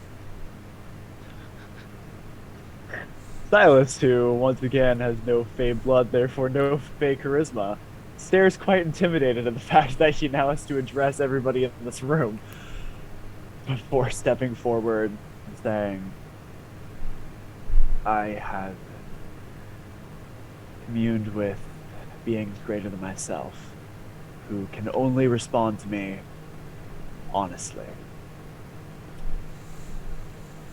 Each and every person who appeared to be corrupted by this darkness was acting of their own volition, under the orders given by their captains, who were in their right minds. This causes like a really, it's like an uproar for about all of 2 seconds before it just turns into like murmuring, and like it's a very, very obvious murmur throughout the entirety of the trial chambers. Jacek, because you're sitting right next to him, you would begin to smell like the smell of like wood burning as you see like Blackbeard's, like that way you sit with your hand like this on like a table, like you can see like he's actually burning like furrows with his fingertips into the wood. I wish I could say that it was a lie or a trick, but part of the spell is that they cannot lie. He's gonna turn to yourself, Jacek, and then he's gonna look to Falkner and be like, I'm not one for understanding much of this magic bullshit. At which point Falkner will look to you, Jacek, and be like, as is the rules of the trials, do you mind if I address your crewmate, Captain Jacek? Ask away.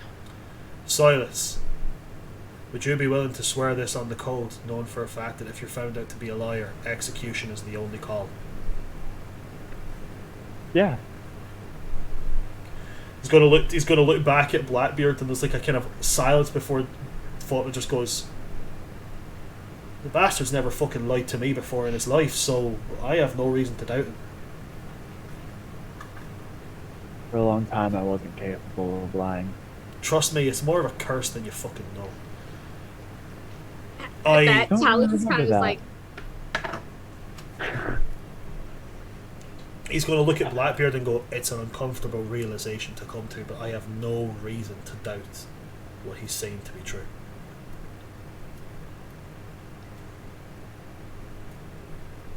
It's not what I wanted to hear either. Blackbeard will look to you, Jacek, and then look back to you, Silas, and go, You do your captain a credit, Silas. Your work is appreciated. Silas will nod and step back to join the rest of his crew. Talus. She's just gonna kind of be like, might I ask a question in regards to this? A tad unorthodox for a trial to be opened up to an open forum, but what about this is fucking orthodox? I mean, Ask your question. if we're assuming, Silas, that yes, what you received was true, that they were acting in their own right minds, are we still planning to bring her back? And if so, should we chain her up and question her before we decide whether these crewmates should be held accountable for their captain's actions? Blackbeard slams his hand onto the kind of desk in front of him and was like, no matter what her crimes be, I raised her as a daughter. The same way I raised the one that you claim to love, so they will be given their right to speak their mind. That is what I was asking, is if that's what our plan was. I apologize if I miscommunicated that. And she's Falkner's just sitting next to him like... she's like, you know what? Continue on. I'm not a captain, I don't care. And she's going to sit down. He's like in the middle. The shovel down. He's like as Blackbeard kind of looks at Falkner. Falkner's like,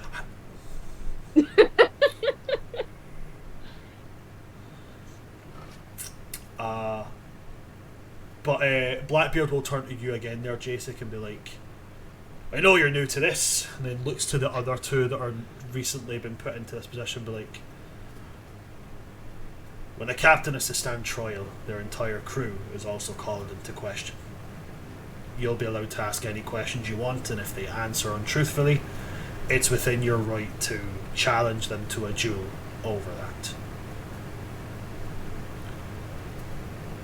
And then he's going to kind of frown and go, shite, we don't have a keeper of the code. He kind of just looks at Falkner's like, fuck it, you're it. And Falkner just gets like really pale, as in like, oh shit, responsibility. And then Blackbeard is going to look back to you, Jacek, and be like, one of yours was saying they could bring her back. Who's to be doing this? Yes. And I'm gonna like turn back, and I'm gonna look over towards Leonid. Yes. Blackbeard kind of tracks where you're looking and goes, you, the one with the... Is that my hat?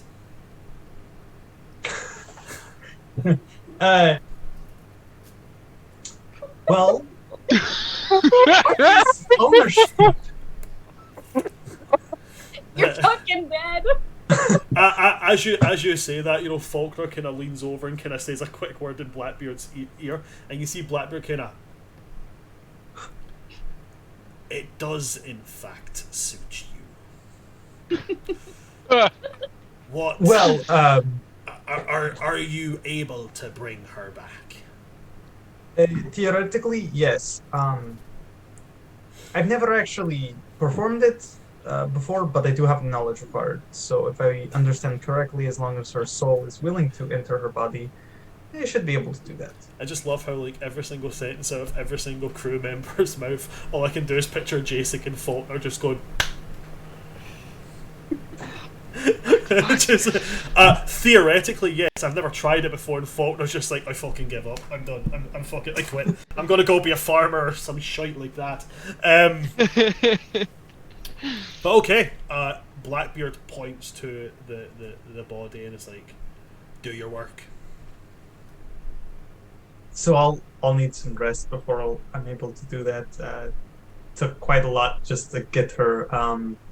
Give him some of that potion. Blackbeard is reaching underneath into what is like the pocket of his jacket behind his chair and pulls out the bottle and just puts it next to her. Do drugs. It's good for you. I suppose that's not an option. I generally don't like to take. I'll just I'll just let it. I mean, you can say to him no, but he is currently willing to set fire to a bunch of people. I'm the only one who's gonna be awake for fucking days. I this guess one, I take a drink swig. I mean, it doesn't really seem like an option. I did kind of steal the guy's hat, so Okay, as long as you know as a player, it is an option. You can say no. no, it's fine. I mean, yeah, it's fine. Okay. I can see the benefit in getting it done right off the bat. So, But wait, hold on. Actually, I want to check and see if the spell is instantaneous. Because if not, it's gonna take a bit. Oh, it is instantaneous. Okay. I do need a con saving throw from you. Oh, yay, my favorite. I'm great at that. I'm not a squishy bard. When I step up to take the drink, am I close to Jacek enough to get the benefit? Oh, yeah. I'm like, right next to him, so yeah. You're that a less than plus 5? 5 feet away from Jacek. Is that a +5 then? Yes, +5. Jacek reminds me, do they stack? So they do, because there's nothing that says it's not like a specific bonus. It's just when someone's within it, they get a +5. So as long as you have multiple paladins, you would get all of their charisma. You'd get all of their charisma. Well, because it's a charisma bonus. My charisma is +5. Whatever. I'm going to need to pull something up. Bear with me 2 moments. Well, I rolled a 5, so I'll need all the help I can get. Okay, bear with me a moment. Can I do a negative bardic inspiration? That's Take his lot. a d6 off of his roll. I just like the idea that you step up and there's Falkner on one side with his like aura. There's me on the other side with my aura, and we're just like, hey. Did we add our +5 when we drank together, the three of us? We did. It still didn't matter. Wait, so how does it get calculated? So, what do you mean, how does it get calculated? What, how many days? Yeah. Yeah, it's a D8. Oh, no, it wasn't. It was a D10. It's a D10. Yeah. So how much of a bonus do I get? That's what I'm just looking for just now. Just bear with me just a moment. Okay, no worries.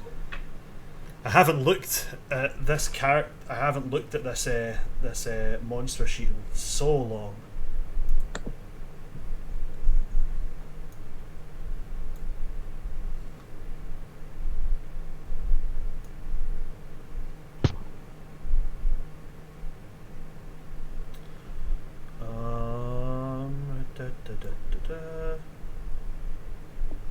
You gain a +4 from Falkner. Okay. So you get a so that's... +9. Gotcha. So you've got +9. So 5 plus 9 is a 14. 17? 17. Yeah, because then I have a +3 to con. So. Okay, dokie. So on a 17, that is not successful, I'm afraid. So I need you to roll me a D10 while I roll something else.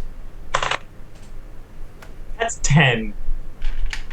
Leonid, you're going to be out cold for 10 days after this. You're going to get the best long rest of your life. No, beauty sleep for real.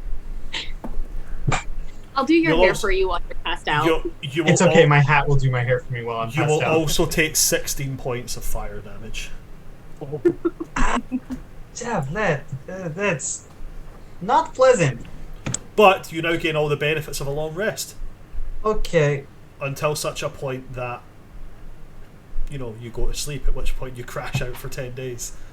Right. As what is essentially 90 shots of espresso course through your body. Can I have that in real life? No. Leonard's just gonna go ham, cast Resurrection. So as you cast Resurrection, the flesh starts to knit itself back together.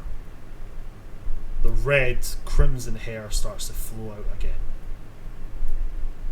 And all the damage on Scarlet's body is done.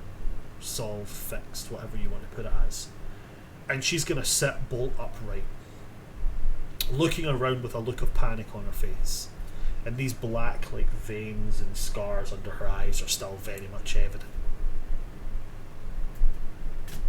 At which point Blackbeard speaks very, very low and says, "Scarlet, you have been called before the trial of the lords for acts of mutiny, treason, murder, and betrayal. Do you have anything to say in your defense?" And she kind of looks around as if, like, you know, planning to leave, but, you know, she sees that she's surrounded by pirates. There is no chance she's getting out of here. The amount of opportunity attacks would be stupid. Before she just kind of shakes her head. And Blackbeard is just going to look to the rest of the captains and just be like, "If any of you have questions, be asking them now." Before he just goes silent.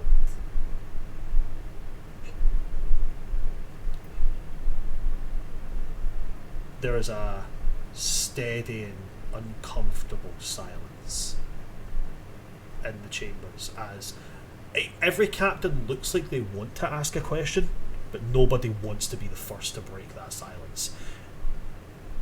Okay, Jacek. Apparently someone does. Someone does, and everyone's got that like, oh, I don't want to be the first to speak. So Jacek is just gonna go, "Who the fuck is Kesales?"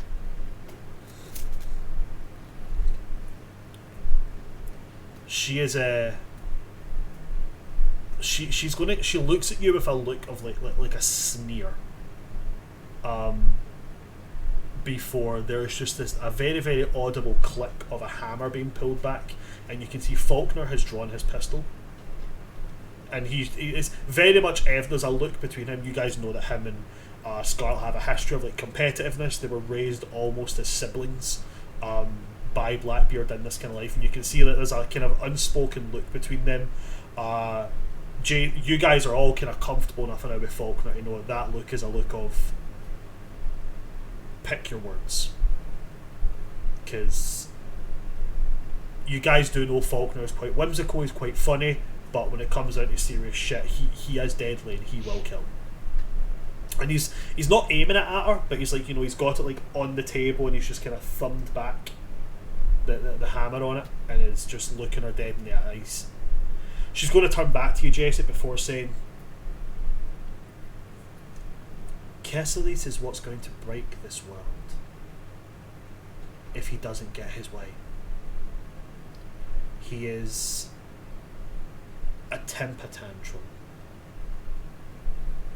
that will fracture and break every single piece of this world into the tiniest bits. He's not stoppable."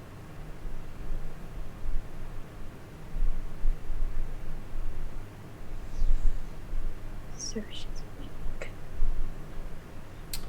Do you say that out loud, Talis?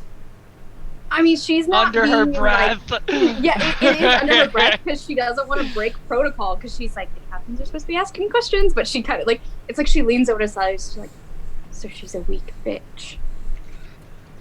I'm muted.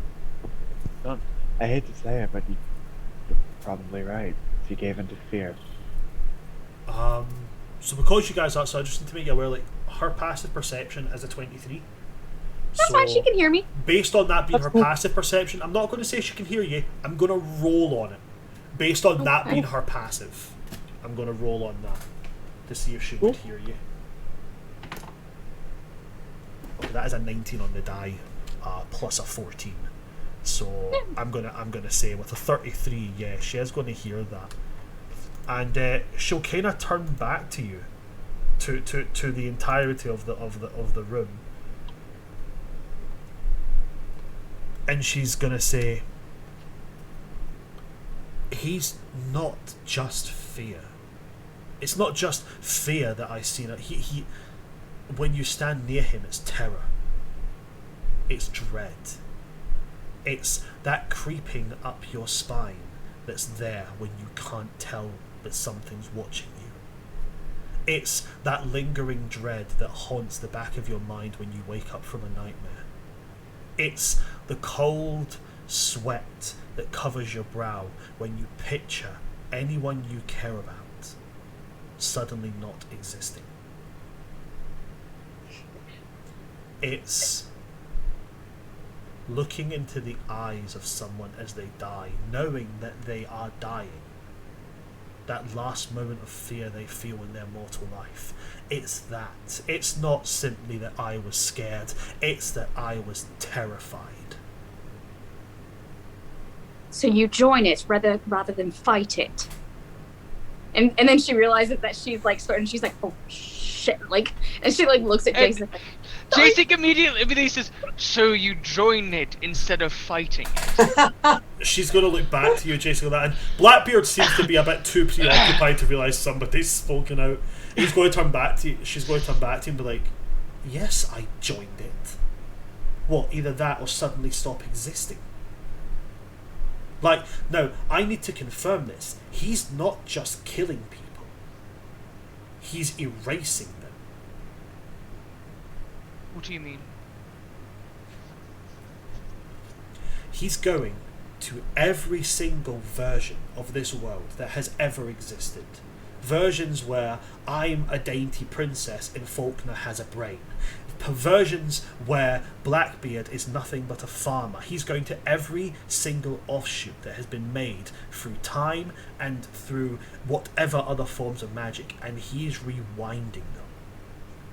He's bringing them all back to the very beginning, so that everything gets made the way he wants it. He's not destroying this world, he's destroying the idea of this world. He is erasing it. And he's not only smart enough and powerful enough to make Jones do what he wants, there's 2 others out there. He's infected other worlds, other planes of existence. He's ripped gods apart. There's no fighting him.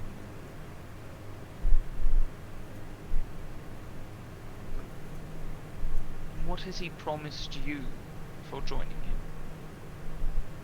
That when the world gets remade, I get to remember.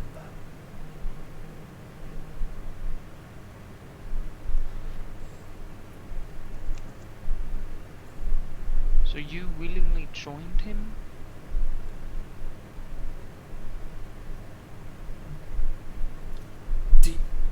Yes, I did. I willingly chose to join him. I fed him secrets about every aspect of every captain here. I killed, I hunted, I murdered. All because I didn't want to stop existing. So yes.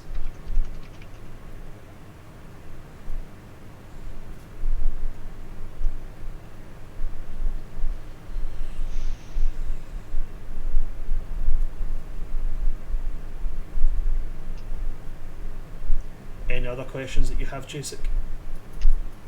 Thinking, does anyone else have any other questions? Silas would like to cast message to Jasek Uh-huh. and just say, they weren't there. None of the people in this room met Kesales. Do you want to fill them in?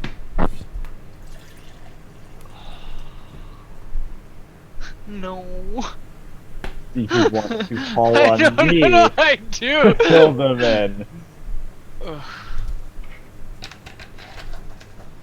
I'm actually wondering if I have something that I can show for Kesales. Do I? Oh, I don't have here, but I can make one. Jasek's gonna respond back to the message. To be honest, I think that's a different discussion for a different time. In which case, keep this conversation where it is. Are the crew guilty? Are the captains guilty? That's all we're discussing right now.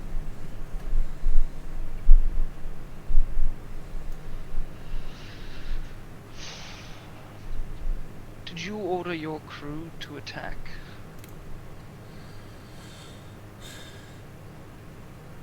Yes.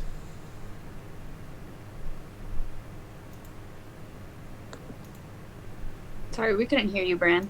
Sorry. She nods. Yes. She nods and then says yes, or she doesn't say anything? She nods, then says yes. Did you allow any of your crew the opportunity to leave? I gave them the option.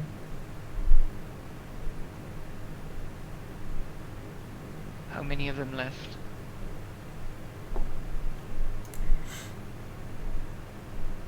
Well, none of them got off the ship, if that's what you're asking.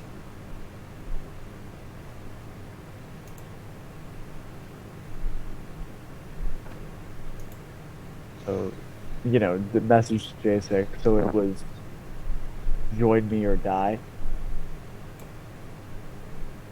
You're saying that, like... Through message to you. Yeah, to me. J6's gonna respond in message. You mean whether she had the same offer to them? Correct. It was either her crew joins her or they're killed. Is that what happened? Did you offer your crew the same thing that Kesales offered? I told my crew that if they chose to leave, they were free to do so, knowing that Kesales would not let them live.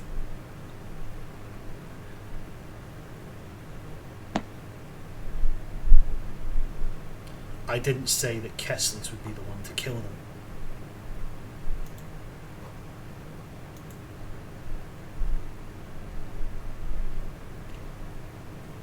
Talis is gonna cast message to at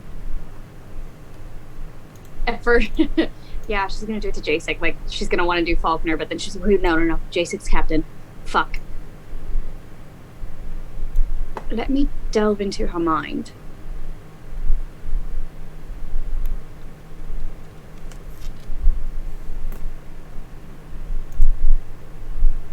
Would you allow us to read your thoughts, your mind, your memories? Jacek, make me an insight check. Oh boy. That is 15.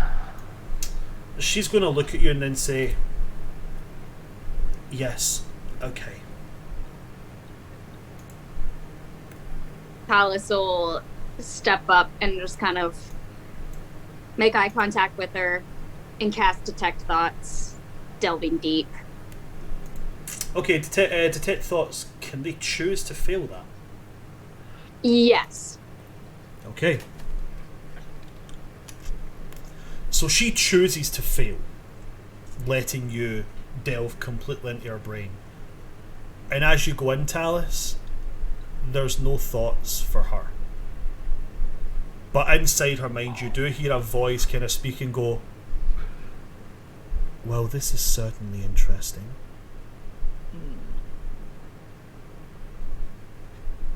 Who are Am I you? able to respond? Yes, you can respond. One thing you'll also know as well is you're unable to leave. Fun. It asked, who am I? Yep. Right, well, this is unexpected, but also not. I'm guessing Scarlet is not truly Scarlet, is she? Oh no, Scarlet's telling the exact truth. She's completely in her own mind. Then why is she not here? She is, but I'm also here. I'm making sure that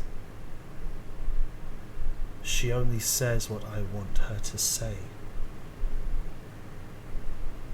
Well, then she's not of her own mind, then, is she? Because you are influencing everything she does. You are not nearly intelligent enough for me to play a game of wits with, because I don't battle an unarmed opponent. No, not wits. Simply trying to understand whether she can be held accountable for her actions or if it is you. She made her choice. I simply gave her the options and explained the consequences.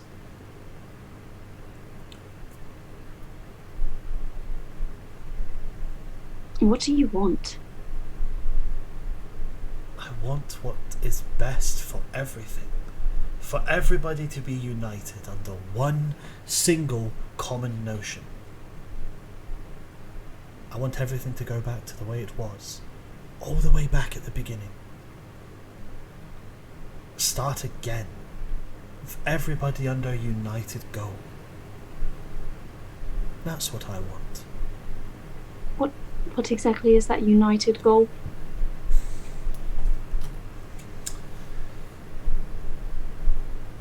Say you have a world where everybody has their own individual little voice that they add to the harmony of a,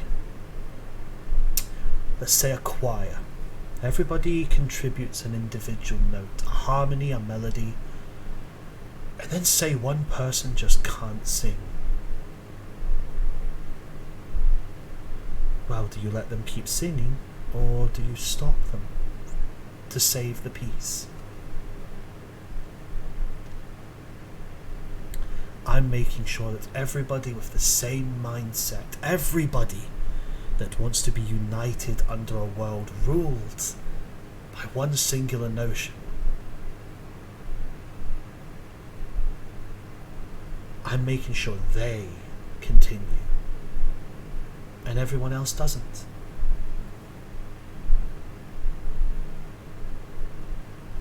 He says all of this as if it makes complete sense, and that anybody who can't see the sense is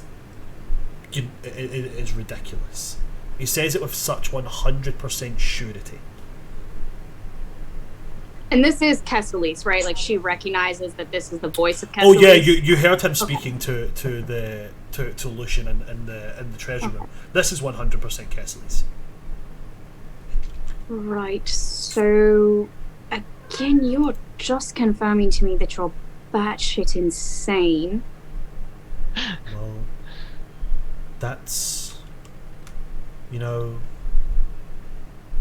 interesting statement. Wouldn't many people say that about a lot of things? Wouldn't many people say that a satyr pretending to a minotaur is insane?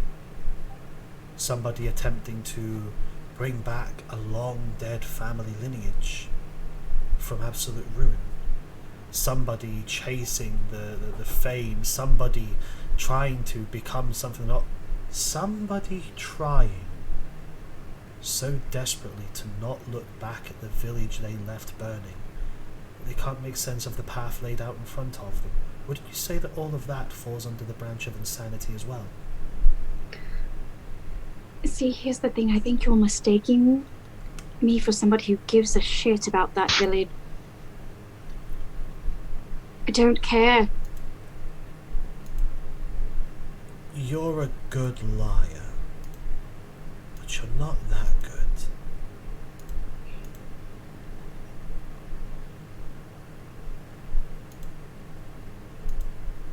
Is there a point to trapping me in here? No, I just wanted to get to know who I was dealing with. No. But I thought you already knew all of us. Oh, I know all of you. But I don't know who you know. And now that I do, well, now I have, what's the word? Leverage. For instance, I could reach out right now and pluck every single person in that room you care about, just pluck them dead, pluck them into a world I own. Or I could give back someone who I have in this world. I could give back, say, somebody from a long dead lineage believed to be extinct, who I've brought back. I could give back someone who may be beyond normal means and reach. I could give back someone who you may want to take revenge on Someone who made it so that village had to be burned. Now I know all of that, I have much more means and access to make sure you all don't step out of line.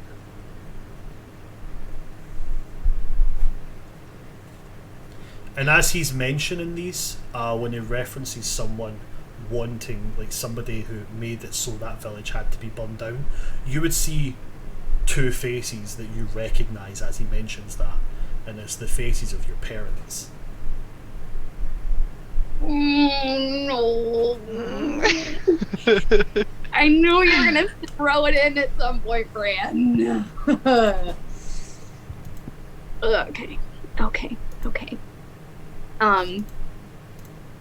She's trying as hard as she can to not, like, mentally flinch as she sees the faces of her parents, because she doesn't want him.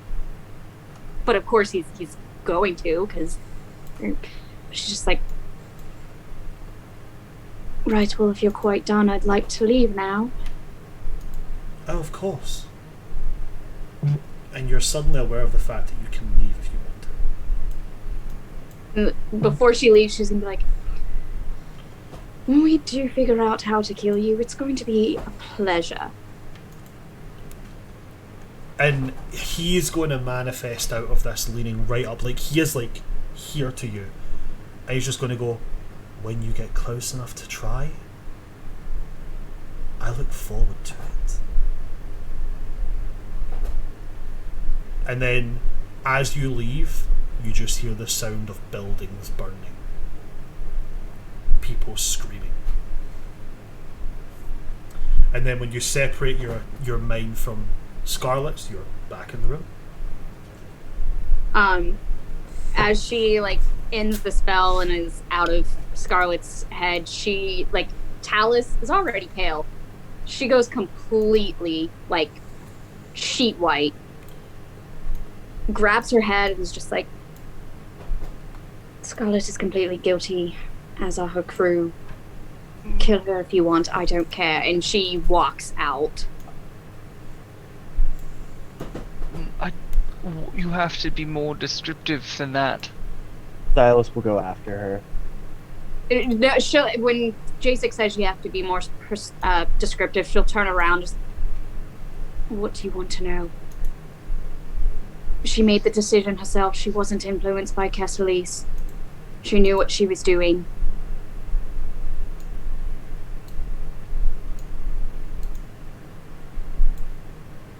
If it's a choice between death or joining him, it's still a choice that she made.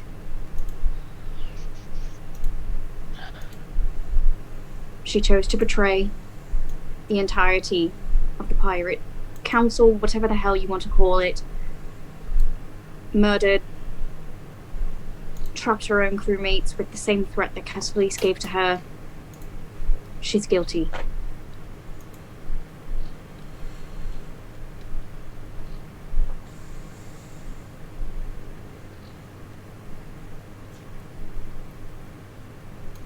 How do the other pirate lords respond to that? There's a kind of look amongst all of them, Jasek. You see several different appearances. Vane doesn't really have much of a look on his face, just maybe a little bit of disgust, but nothing majorly. I mean, he's also a minotaur, so it could be quite difficult to see that. The others that are there, so you have the Goliath woman that is there. She looks murderous. Dahlia is notably blank-faced. Then you've got, obviously, you've got Falkner sitting there, who he looks like he's went from having this kind of like really serious look in his face to looking like, if anything, he looks confused, like as if he's considering if it's a like that. He's got that kind of dazed look in his face of like when you wake up out of like a 3-hour nap and you're like, your brain went long enough that you feel rested, but not long enough that you had full REM sleep, so you come out and you're still really groggy. Yeah, he's got that kind of look on his face. And Blackbeard looks... He's not got that bravado on his face. He looks genuinely heartbroken. And there's a point of awkward silence before Falkner leans forward and is like, despite how many of us might have grown to know you, we must obey the code.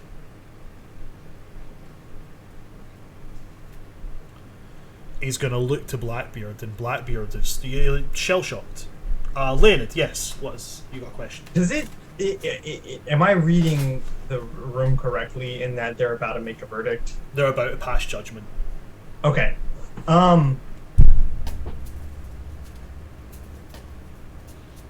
Apologies in advance. I would like to, or Leonid would like to, immediately fly to the center of the room. Okay. I would first like to say that my actions are my own and do not reflect my captain. Secondly, I'm aware I'm breaking protocol, but let's be real here, none of this is orthodox and none of this is according to how things should be. Lastly, there are consequences for actions, but clearly we're dealing with something that we've never had to deal with before. I mean, if you literally just look at Captain Scarlet, clearly she hasn't started trying a new type of makeup. There is something wrong with her. And for us to pass judgment without knowing exactly what that is, or if it can be reversed, is incredibly stupid and rash. I understand the tensions are high, considering people have died. But have you looked outside? Can you tell a difference between the pirates who went to the other side and didn't? Because what I see out there is us fighting ourselves. And that's what that Kesales wants. And if we murder everyone who's currently waiting here, we are playing right into what he wants. So I'm not suggesting that we should not pass judgment. I'm purely requesting, or more accurately saying, the only point of reason is to wait until we have more information. Later down the road, if we need to kill them, we can kill them. No problem. Just like that. As Talus, she's great at it. But it's a lot harder to bring people back. We start murdering our allies left and right without knowing if there's a cure. Don't think that's a good idea. Murdering our allies, you realise that she has admitted to doing this of her own volition. Nobody brainwashed her into this. Her crew are the exact same. You realise that bullet wound in your little brother's shoulder, that wasn't done because somebody was controlling someone. Somebody made the choice to aim and fire. Who is saying that right now? Falkner.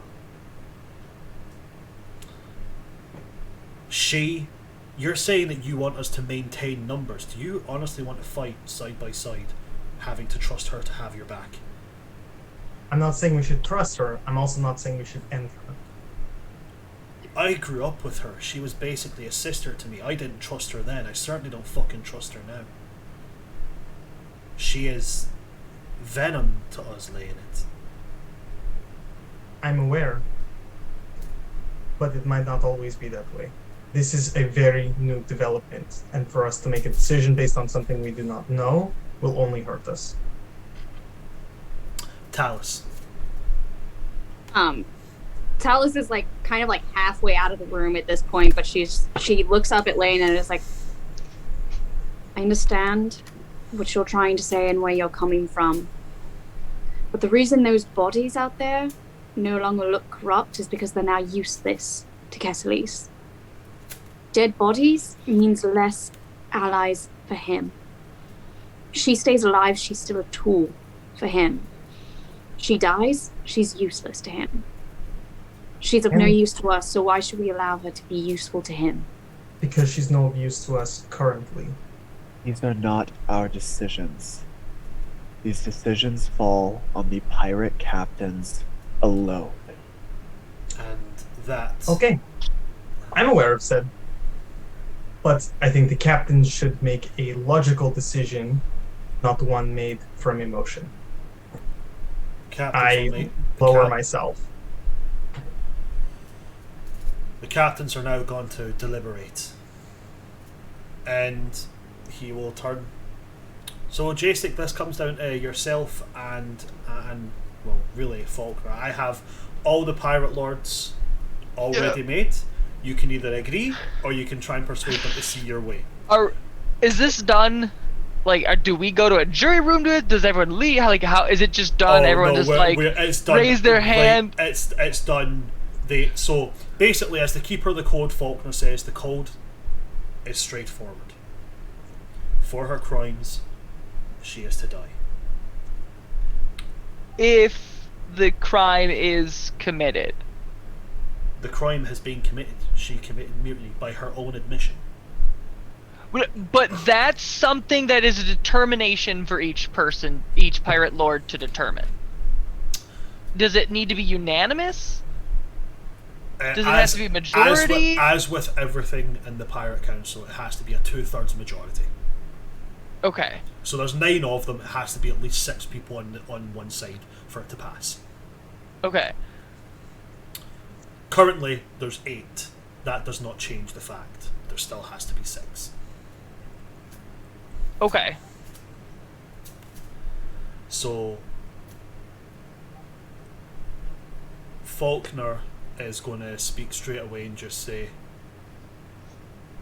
Lena did speak some sense, but not enough sense to see past the code and past the crimes that have been committed. I vote she dies, here and now.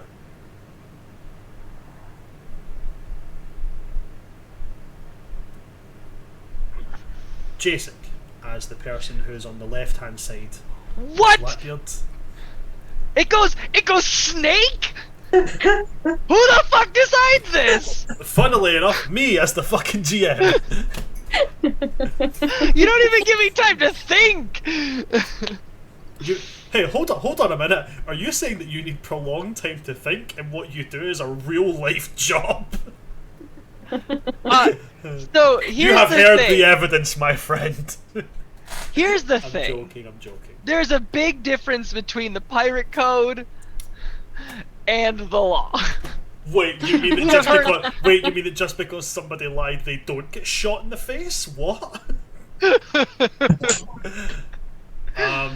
Yeah, of course, you do have. I mean, obviously, we have played for a little bit longer than we usually do, but if people are okay, you're more than welcome to ask questions and such.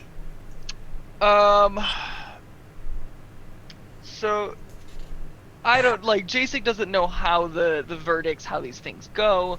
He's new to this. He's never read the code. He's going off of what people have said about the code. He's going off of what he knows of Kesales. He's going off of what Talis said. The problem is, Talis, he didn't know what you saw, what you heard. You just said things. Yeah. And you just made your own decision, basically, from what happened. You didn't tell us what was in there. You didn't tell us what was happening. She has not left, so you're welcome to, if you need to ask something. Oh, I'm assuming Falkner just said his verdict. I'm assuming, I don't get any more questions at this point, apparently. I may. So Jasek's gonna pull the cutlass out, stab it into the table, and god damn. Talis is gonna send a message to Jasek and be like, look, I'm not getting into specifics, but she stays alive. She's a spy for him. He sees everything that she does. Jasek kind of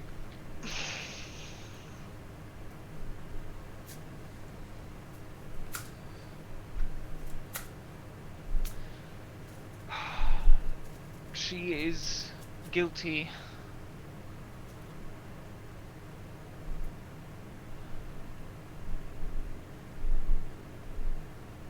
I don't know, do I have to say any more, or is it just it? I mean, generally we voice what we're saying, but I mean... she admitted to it, though gun pointed at her head. We would say we would fight, others do not. Whether that gun was from Kesales, a creature of absolute darkness and hate. Fear, even to those without fear.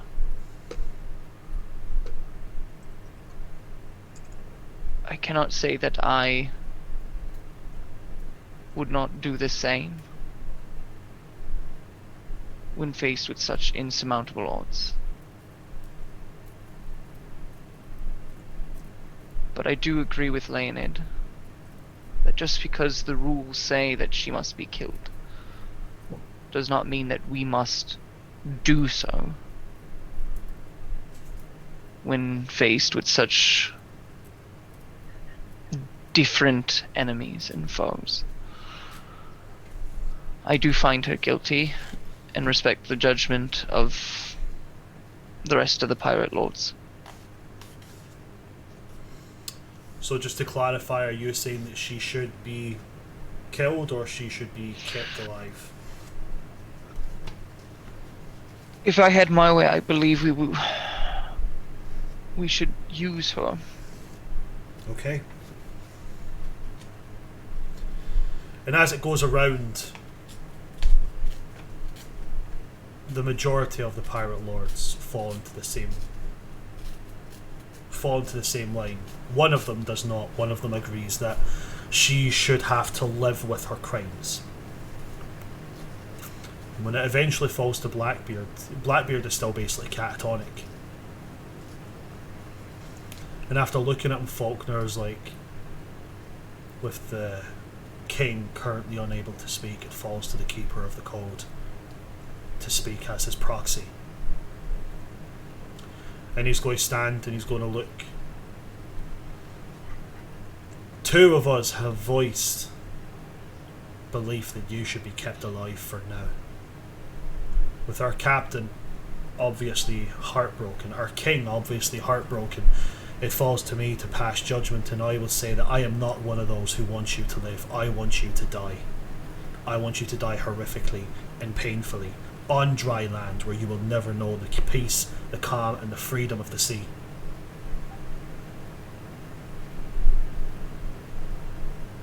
But that's not what he would want.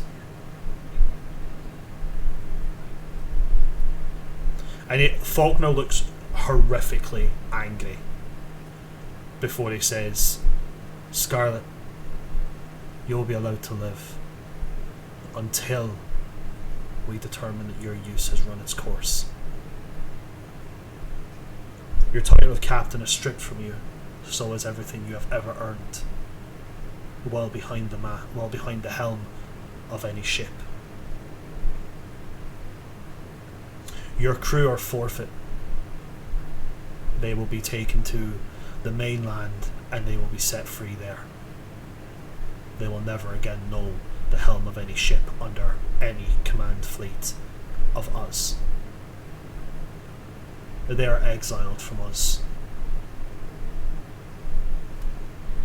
And he's going to look over at Blackbeard with, honestly, you guys know Falkner, he's always kind of looked at Blackbeard with a look of like reverence, really deeply cares him, sees him as his dad, but right now he's looking at Blackbeard with a look of shame. And he's going to reach over and pick up Blackbeard's gavel and just smack it on the ground and go, everybody get the fuck out. And at that, Scarlet is led away. And that's where we're going to end tonight's session. With Scarlet being led away in chains, Falkner storming off before anybody can reach him, and Blackbeard being the last person sitting in that catatonic state. Yes, Mira! Before we end it, is there any way that I can get an idea of what her expression is and what she's feeling as she's led away? She's completely deadpan. I can't read anything from her? Nope. Okay. She is... No, unfortunately not. She is exceptionally well composed. Even in the face of like something as horrible as an execution, she's very well composed. Okay. there will be no end credits scene. Thank you very much for everybody coming to see us today. Remind me, do we have anybody that's going to be missing next week? I'm going to be late, but I won't be missing. Okay, so potential somebody coming in. I remember you said you'll be about an hour odds late, won't you?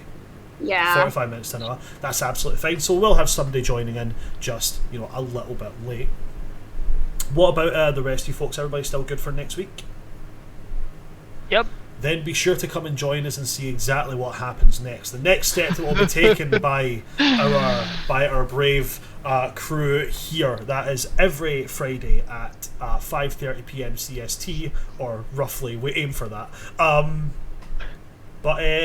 Yeah, if you do like what you've seen here, please do consider going following all of our social medias. And if you do like what you've seen from me as a GM, do consider going checking out my Start Playing, where you can hire me as a DM. And I'm really, really, really cheap as well. So you should go and check that out, guys. I do campaigns, I do one-shots. It's pretty fun.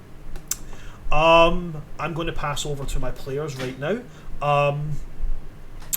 Gil, if you take it away, please. Sure. Yeah, I am a part of Loaded Dice Adventures, which has 2 campaigns. Mondays, 7:30 p.m. CST. We have a long-standing, I guess I don't know what to call it, adventure with a standard group of adventurers that we are now in the pits of a elder worm cult. We are trying to find out what's going on in the land and stop the rise of said elder worm. We have a Wednesday night group, which is another pirates group, so you can check that out. 7:30 p.m. CST as well. Both of them we have just transitioned. We have Twitch points for inspiration. We do giveaways. Both the campaigns are a lot of fun. The DM's pretty cool, and we just come check it out and potentially win something, have some fun, and maybe give us a nat 20 or 2. And the stuff that you can win is pretty awesome. In fact, my Strad arrived. Yes! Strad, look at it. Hell yeah! Beautiful. It's absolutely about damn fucking time. Absolutely tremendous. Beautiful, so it is. It also arrived with the dice and everything that I won from the last one I was in. The only one I'm waiting on is I won another model, and I chose the Master of Flowers, like Bahamut's human form, or Bahamut's humanoid form. So yeah, I'm waiting on that one next. It's gonna be great. All right. But yeah, it's absolutely amazing. Go and check them out. The campaigns are a lot of fun. Anytime I can catch one, I jump in. It's a whole load of fun, folks. Moving on, Dan, have you got anything? You ever do that? I always like to ask. All right. What about yourself, Ruthie? Anything for you that you'd like us to know about? No, just here on Fridays, and hopefully with my schedule, I can continue to be here Fridays. So here's hoping.